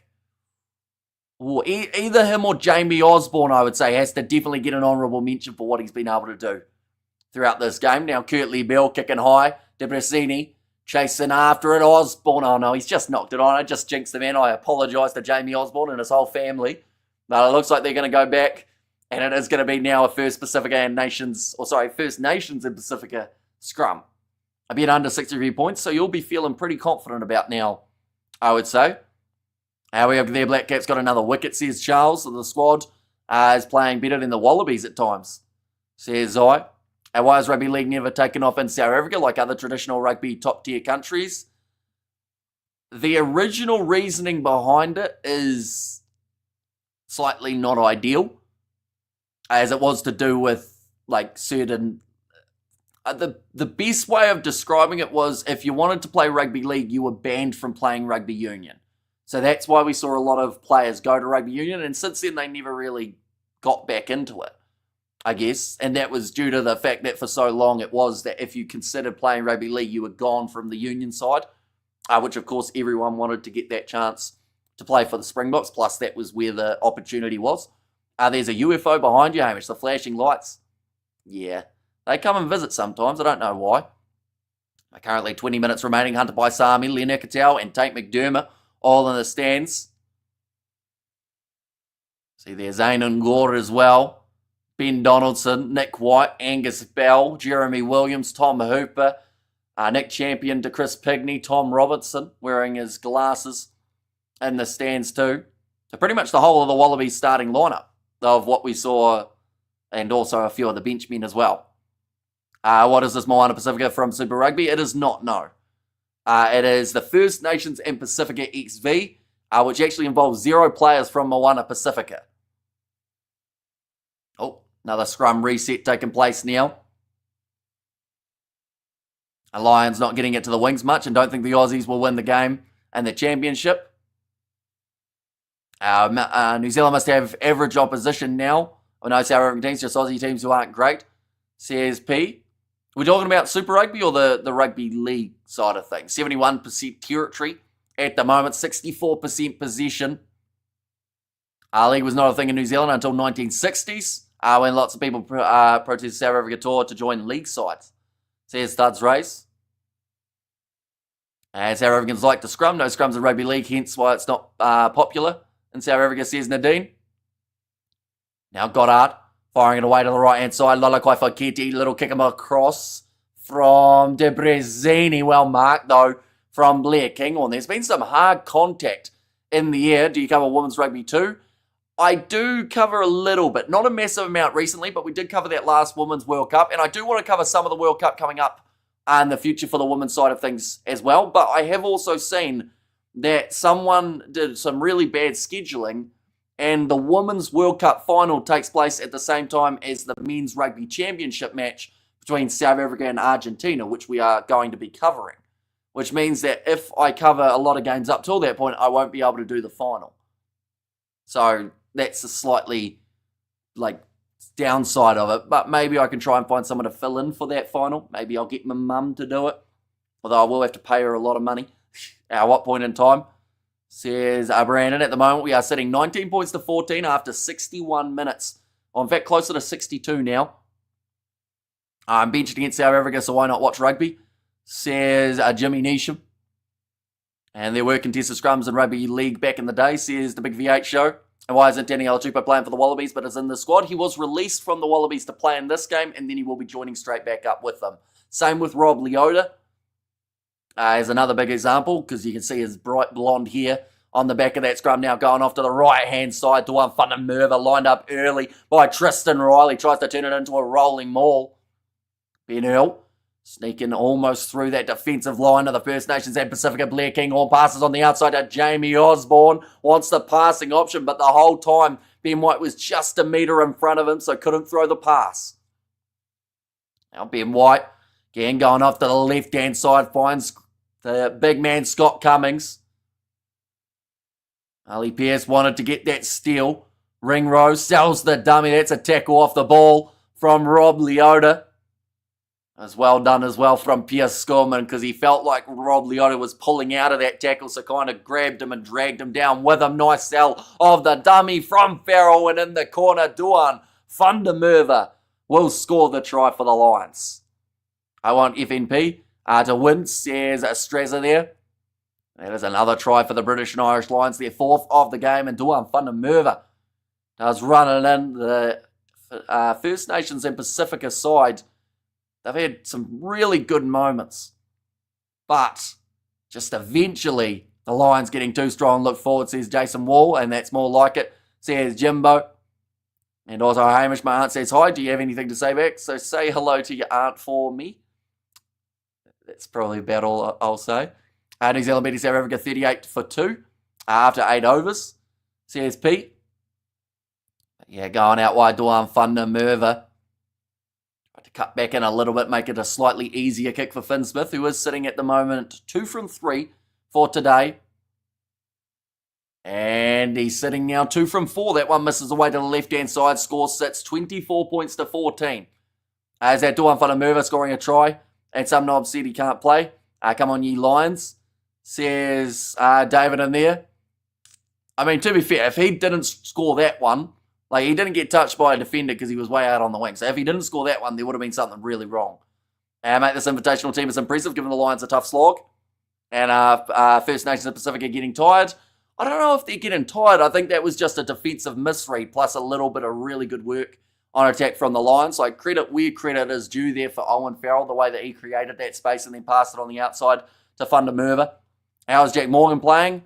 I actually haven't said that man's name a huge amount, which is concerning because normally every breakdown, you spot him. So probably not his biggest game ever, unfortunately, in this contest. Nicely taken by Andy Muirhead. In fact, I'm just trying to work out whether or not he's still out there on the field. Or maybe he was the one who got subbed off not too long ago, although I think that might be him there. Now back across to the right-hand side, Blair Kinghorn.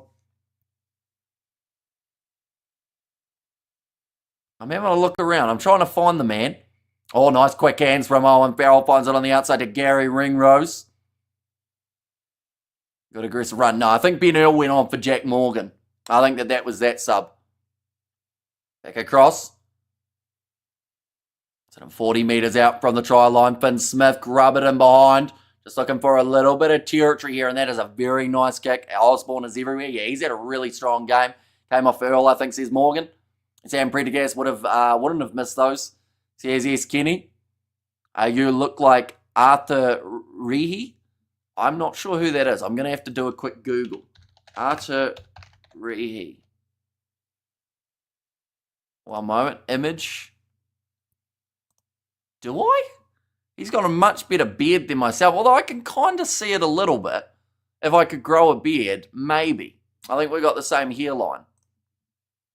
Now line out throw here for Richie Aziata. Right, Finn Smith is off. Marcus Smith is on. Low pass. Going to Tuilima, who has continued to be aggressive throughout this whole match. Is it summertime in Australia? Says Stacey. No, I think we're still middle of winter for New Zealand and Australia at this point in time. It's currently 2 degrees here, so I think it's probably about maybe 10 or 15 there, if they're lucky. I thought that was you, bro. Says DB Mac.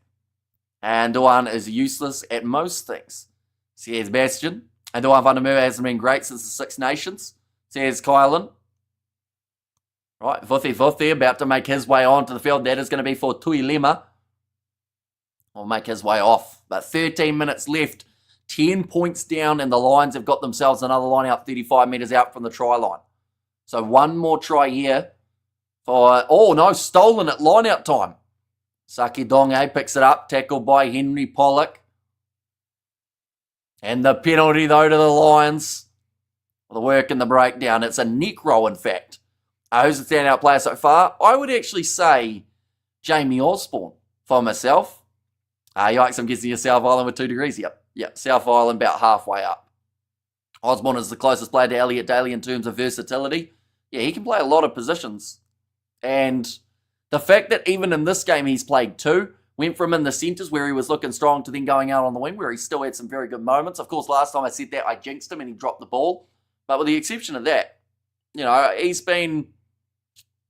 Like, if this was a trial match, and it was whoever played the best in this game got a spot in the Lions lineup, you'd say he did enough to get that role. But it's not really. I think they've already probably almost picked that second test lineup. First Nations and Pasifika get the steal and the breakdown there once again, managing to push over the Lions. Ben White has been good for this game. Yeah, Ben White's also looked very strong in that number 9 jersey. Nice step in from Marcus Smith, dragged down by Andy Muirhead. Again, trying to get that counter ruck, and it will go back for the penalty to the Lions. About 6 weeks till spring. Remember, if you spring on the spring in spring, you may have offspring next spring. There you go. We're to watch Sky Sports, Stan Sport, and Sky UK, I believe. The options. These comments are doing Fundamerva, and you expect people to take you serious. Lions, says David. I don't know if you're talking to me or the chat, because I was just reading out what was messaged in the chat. And also, if you're not saying that Duan Fundamerva's try that he got just then was a run-in, you're only kidding yourself, because there was no one in front of him. There was no one within about 5 to 10 metres of the man. But Jamie George, Now ready to throw this ball in. Nicely taken by Masaki Vothi. Fijian drawer, player in Super Rugby Pacific. Not at you, bro, says David. And they had hands in the ruck again. This ref can't ref the game properly at all, says Scott. We have their definition of irony, getting pregnant on a pull-out sofa bed, says Rab. How long left in the match? Currently another 10 minutes. Kicked it behind from Lalakai Foketi. This one curved towards the sideline, but cleaned up by Blair Kinghorn. Tries to go straight through. Offloads to Duhan Funamurva. Offloads on the inside at Gary Ringrose, who's driven into touch, and the physicality at the forefront for the First Nations and Pacific. A little bit of push and shove there too. Well, that line-out's getting owned. And Scott Duhan Funamurva is overrated. Has some incredible attacking runs, but lacks in most other aspects of the game. So here's Alex. Where's the biggest money in club rugby? France? Yep, France, and then I think it's Japan, I want to say, is the next. Do you play FIFA or FC 25? I don't, but I saw that it's on special for $7.50 this week. So I might have to buy it. Nice attack and run from McLeod. It's in 10 metres out from the try line now for the First Nations and Pacific XV. If they score now, they've still got time to get back into the contest. I think Scott Cummins just tackled Duan Funamurva. Oh, sorry, in fact, it was Josh Van den Fleer. Now back across Goddard, finds Masaki Donge in the middle of the field. I did end up buying Rugby League 26 though. I'm starting to think that was a terrible decision, seeing some of the reviews that have come out about it. Masaki Donge, 5 metres again. Pick and go from Darcy Swain. Still getting there a little bit closer. Offside advantage now. Looked like maybe Van der Fleer had his head get ripped off by his teammate, and Rob Leota scores for the First Nations and Pacifica side. He's having a little bit of a dance there too, Rob Leota, celebrating that one big time. Osborne is a genuine contender because Lower's been pouring with Daly gone. Is the only other left boot option. And Farrell must have a left boot, says Jay. Yeah, good low tackle made initially. Man, 10 metres out from the line, McLeod. And then just pick and go couple times from this First Nations and Pacifica team. And then Rob Leota receives the short ball. We'll see the celebration as well from Rob Leota there. And well, game on, says Sebastian, and 41-1. Looking a chance now, CSP. Yeah, that's going to be a very happy man. If he actually did put the $100 on it that he said he would, has he ever been consideration for a Polynesian team to include Māori and Pacific Islanders? Says Mark there. Not really. I think that so far with the Māori All Blacks, I think, to be honest, with this First Nations and Pacific XV team though, it's probably shown that they can put together a pretty decent side outside of the international squad. So perhaps we could see something in the future. At some bet plus 35 points. TSP, I'm still here, bro, says Bulky. So you'll be, I assume you actually did place it. Do let us know. But currently, 19 points to 24. Is Clarkson on yet? He is, yes. They have put him out there on the field. Now kicked off. Duan Funamurva chasing after it. Nicely taken by Tristan Riley. Missed tackle from Pollock. And why are they trying harder than AUNZ?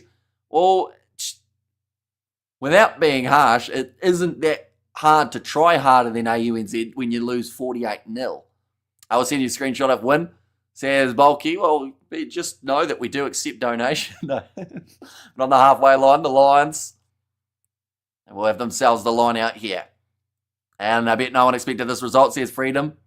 And there used to be a Pacific Island team, says I. And great last 8 minutes, says Michael. Yeah, the closest game by far that we have had. There was obstruction preventing the tackle. I assume you're talking about the Lukan Salakai Lotto in front of Duan Funamurva there. Or is it the British and Irish Lions B-side? Says Michael. You've seen a lot of B-side, C-side set around the world over the last maybe 4 or so weeks, haven't we? Nicely taken by Brown. Oh, it's dropped though from the Lions in the breakdown. So now another chance for the First Nations and Pacifica side. I said 34-17 to Lions. I'm way off, says Calmac. But you're not massively away, though. Like, if the Lions were to score again or get a 3-pointer and then score or something like that, it's on. Yeah, come on, says Studs Race. Because that's the thing. Currently, these two sides are separated by the 5 points. So I actually wouldn't put it past the Lions if they get in a good position on the field to not, I think they should take a 3 if it's available and they get a penalty in the right part of the field. Go First Nations, get another try, says Freedom. Let's go First Nations Pasifika, love the underdogs, says Zai. And yeah, this game has turned into something that has been much more than anticipated. In terms of the closeness, I just crashed out. Hope the Lions win. Cashed out rather than crashed out. How much did you cash out for, Seki, in the end? Because I assume you got them for the high odds. They found an emergency can of fuel. First Nations Pasifika XV. And a couple of these players might find themselves in the Wallabies, maybe. Well, a couple of them already are, and the likes of a Teniela Tupou and Rob Leota. But I think that there's a few guys who have definitely stepped up. Oh, big shot coming in from Gary Ringrose, who put on the physicality. But now Andy Muirhead trying to step through Osborne. Does make a very good low tackle. Rush defence from the Lions. Still making the meters. Kicking behind, attempted by Goddard. Finds a bit of space. Kinghorn chasing after it. Thought about the offload. The Duan Fundamerva. All sorts of pressure there. Gamble has him under control but forces him down to the turf now. The Lions have to exit 5 metres out from their own line. And Riley last minute score to win the game. Bet, says Julian. Now Ben White kicks that one into touch. And it will be a First Nations and Pasifika XV line out once more. And Rugby can't until the match stats. Then can't wait until it finishes, can't wait till the match starts. Then can't wait till it finishes, says Michael. And that was Kinghorn who missed the tackle on the wing, not Jamie Osborne, says Jason Wall. Missed the tackle on the wing. I don't think I ever said Osborne missed the tackle. I mentioned about Osborne making a tackle before. Hello, watching from the foot of Mont Blanc, France. Says Leangry. Well, it is greatly appreciated you being here now. Short ball to the middle of the field. Sitting 20 metres out from the line now. There's a bit of belief in this team. Now, a big tackle from Earl. How many metres out? They are currently sitting 20. Leota has a bit of a fumble. Ball on the outside. Muirhead just over his head. And does go through. We have got there, we're like an upset, says Sebastian. Kinghorn is bad, says the BB88. And also, that's where Ben White lacking a bit, says Eskenny. And coach as Toltai Kefu. Yeah, he'd absolutely love to be able to say he's at a team that have beat the British and Irish Lions. 3.5 minutes remaining, though. Ewan Ashman, we've got to remember, they're still down by 5. So, like I said, 3 points here, and the Lions you would think would seal the deal. Now, nicely taken. Ben White goes across to Ben Earl. And Pasifika can still win. And memories of Fiji Wales here. And well done to the junior box. Proud of you, says Hazel. Yeah, brilliant competition by the under-20 junior box. Ben White kicking downfield once more. From inside of the 22. Left alone by Andy Muirhead. What an upset this will be if FNP wins. Ben White looks like he's got a little bit of a limp going. Ironic if Gamble were to score a winning converted try. For all you guys betting on this game, says Mark. I'm watching you from my aunt's basement, 300 metres from the Sharks Stadium. There's a cool story. I wouldn't mind an upset here to shake things up, says Zai. 2.5 minutes left. Line out throw, overthrown but claimed by Masaki Donge. Now Jack De Bresini again kicks it in behind, looking for the 50-22. And Osborne is back there ready. And does call the mark and use up a few extra seconds on the clock now, which he will look to do. So AUNZ got destroyed, but Pasifika overperformed. Says destroying dumb people. I guess so. Now that one's going to go into touch. Now ready to throw this ball in. Hugo Keenan has to be happy with Kinghorn's performance. Hugo spent over 24 hours on the Jacks and still played better than this. And also, what's the time at? At the moment, the time is at 78 minutes through this fixture. So still 2 minutes remaining thrown in. Darcy Swain takes it off to the right-hand side. De Bresini, short ball to Rob Leota. This will be an absolutely huge comeback. Both halves have been down by 2 tries, but then fought back. Almost a level playing field. The chance of golden points, sadly, is not on the cards. Chance of a draw certainly could be. Now, Goddard Cross there to Lukan Salakai. A lot of great work from Pollock in the breakdown though. And the youngster gets the all-important steal with just 1 minute left on the clock. And the penalty awarded to the Lions too. Henry Pollock, he's had a mixture of a game. He tried to start a fight with Siru Uru. But in the biggest moment of this contest, he has stepped up and he's got the massive penalty. Yeah, I've got there. Few says Ligney Boy, and now Finn Smith. They will kick this one downfield here for the Lions. Oh man, says Julian. And now just the 45 seconds left on the clock. But one thing that has not been secure throughout this game is the line-out of the British and Irish Lions. So this game's not over as of yet. I really grew as a player. Pollock didn't like him at all before the tour, says Kodjo there. And now line-out throw with 25 seconds remaining. Ewan Ashman ready to pop it up. They're going to try and mark it. They don't get a jump, and the First Nations and Pasifika have got the ball back. 15 seconds remaining. Goddard goes across to Jack de Brezini. A little bit of a step there. Coming from McLeod, who's round the halfway line. 6 seconds left on the regular clock.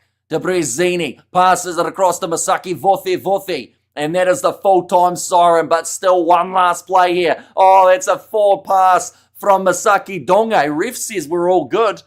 And it's going to be play on. De Brezini going across now to Kirtley Beale, who's dropped the ball, but it's gone backwards. Andy Muirhead, tackle 40 out. They are slowly losing meters here, the First Nations and Pasifika. But one thing that they haven't lost at this point is possession nor the game. Now, what does he do when he's kicked it downfield? And it's going to go to Kinghorn. McLeod just tried to boot that. But what was he looking for? A 50-22? The game would have been over. The Lions kick it into touch. And they lose the game. What on earth was Jarrah McLeod thinking? They will lose by 5. The Lions will be victorious again for this tour. But what was going to happen with that kick? Like, someone's going to be down there surely. We're going to have to go back and have a look and see whether or not he saw something we didn't. Because surely there's just a bloke back there, is there not? Right, we'll see it now. Why is he kicking? He's got like 3 blokes on his outside. Wide angle. It's charged down by Ben Earl. They had 2 men back for the Lions. Definitely had a bet on the Lions, says Kodjo there. And madness and pressure got to him. Yeah, I don't know who called it. But whoever called it shouldn't do any calling again. What just happened? Harry Wilson effect. Oh, good age, says AT. And I was thinking of his bookie, says Mark. And Go Pacifica, says Heather. And show us your screen. I can't because of copyright, unfortunately. Yeah, that made no sense from Jarrah McLeod. Why did he kick the ball? I have absolutely no idea. And apart from the bizarre ending, was it an entertaining match? I think it was much more entertaining than people thought it would be. Like, looking through at some of the midweek results, you know, the last time that a British and Irish Lions side played someone midweek, they won 48-0. So I think a lot of people thought this one was going to go the same way. Definitely after the Lions got off to that quick start. 2 tries off the bat with Darcy Graham as well as Jamie Osborne. And that kind of seemed like we were set up for a high-scoring game that wasn't going to be competitive. But this game was very competitive throughout the 80 minutes. Why didn't the Lions do a short line out? They probably should have, although it would have still had to be straight. And, of course, the First Nations and Pasifika side would have been looking for that one.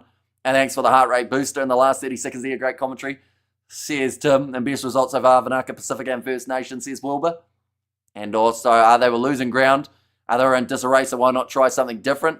You go, young fella. Yeah, but when you're after 80 minutes and, like, let's say, for instance, like, the kick lands on the ground where he wanted it to bounce. It would have landed about 3 meters, or maybe a bit further. We'll give him benefit of the doubt. 10 meters from Owen Farrell, who any chance he had to get that ball in hand would have kicked it straight out, and then that's the end of the game anyway.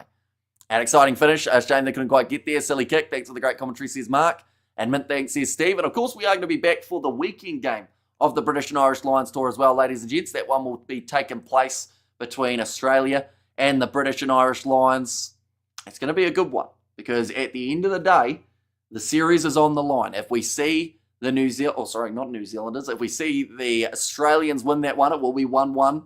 If we see the British and Irish Lions win it, then they're going 2-0 up into the final match of the series. Oh, that wasn't a bad game at all. Great watch, says Katzenell. Yeah, it turned out to be, like I said, a much better game than a lot of people thought it would be, which I think is always a massive bonus. When you get the type of contest that,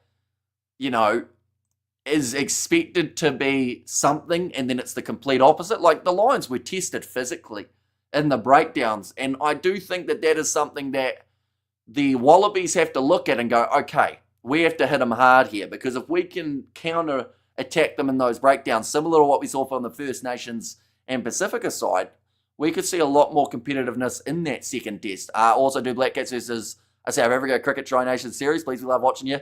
Says Jimmy Neesham in there. I'll have a quick look to see how they're going at the moment. I know someone mentioned that South Africa were 2 wickets down. Where are they? Are they on Sky or are they on... They might be on TVNZ, are they? Because of the deals. Australia, West Indies. Where is that game taking place? So I do not see it on Sky. So it must be somewhere else, is it? You're going to be doing the URC and Champions Cup reviews this coming season. I don't know whether I'll be doing reviews, but we'll probably end up... we will be doing the live streams, and then normally we just talk for a little bit after the games about what we thought of them. Like, I'm not the best at going real in deep with the analysis of matches and everything like that, just because normally from covering them, I forget about half the stuff that happens in the game. This Lions team was on their full coaching staff is on Saturday already. Basically, Owen coach, says Jay. And also we have got their... show some respect to the individual teammate, or invitational teammate. You're rooting too hard against them, says I. And also, we have got there, had him cold and threw it away, brain fade. Yeah, see, all it takes is one half by a little break there, and it could have been a whole different situation. But yeah, I'm going to go on TVNZ quickly. I don't think TVNZ had the games that weren't in New Zealand for the cricket side of things. So I'm not too sure whereabouts this game's happening. No, it's not on TVNZ. Is it on Sky and I'm just not looking hard enough? Haven't got the glasses on, even though I don't wear them. You see, I'm not seeing no cricket. Is it supposed to be on Sky? Thanks for the stream, bro. Have a good night. Cheers, says Zai. Oh, you don't have to do a full analysis, more like a recap, like a highlight of such. Says Jason. And also, we know British and Irish Lions going to win. Aussie team will struggle in club competitions. Says Eric. Yeah, I just hope that it's competitive. That's the main thing. It's on 3 now. Interesting. Have they always had the cricket 3 now? Man of the match. I'd give it to Jamie Osborne. Ben White also probably is up there in terms of potential chance of being the man of the match recipient. We'll quickly type that. Hopefully it works. No, forgot my password. I'm not going to be able to see the cricket, ladies and gents. Not yet, anyway. I give the man of the match to one of theirs. They lost. So should go to a Lions player. Says Scott. Oh, did someone... I assume that's because the man of the match has actually been confirmed, has it? Who did it end up going to? Cheers, Hamish, says Tony.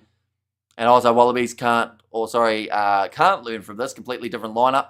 Says Jay. I would slightly disagree. I think that the game plan from the First Nations and Pasifika XV kind of works a little bit universally. Universally, that is the word. Because, this was a different British and Irish Lions lineup. But at the same time, we saw that when there was that little bit more pressure going into those breakdowns, and, some of these guys will be the same players who we see for those upcoming test matches, and Australia just need to go, right, we're strong enough that we can compete in those breakdowns, because that's something we didn't really see from them in that first match. Jamie Osborne, robbed of the man of the match, says Jason. And Gamble. Oh, so they gave it to Charlie Gamble. That is an interesting one. I feel like Jamie Osborne should have got it.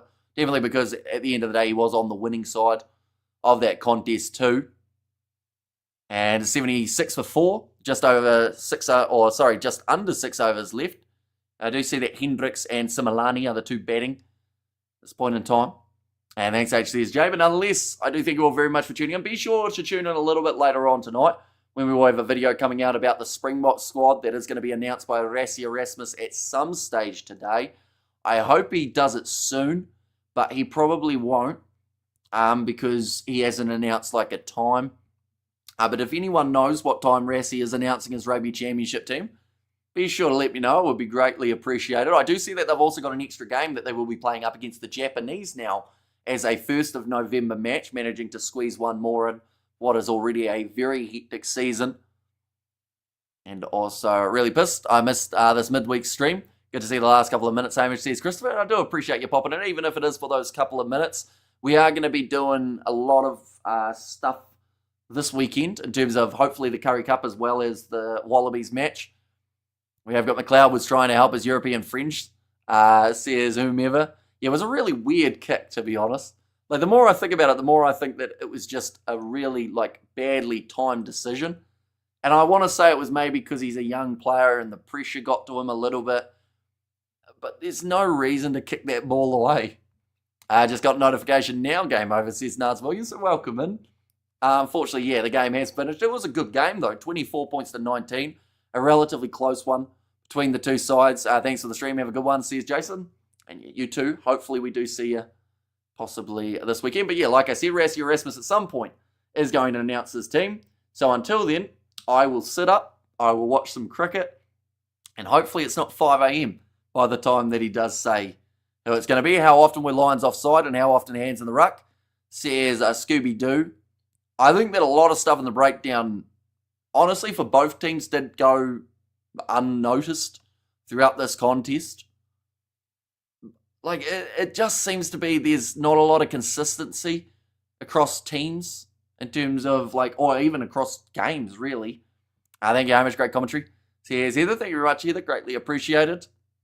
But yeah, we will sit here, not on the stream. I will probably sit off it instead, and I'll wait for that announcement. We'll end up doing some editing, watch a little bit of cricket, might have some food. It's currently midnight here in New Zealand, so we'll see what happens. But nonetheless, I do thank you all very much for tuning in. If you did enjoy, be sure to leave a like and subscribe, and I will see you all for the next one.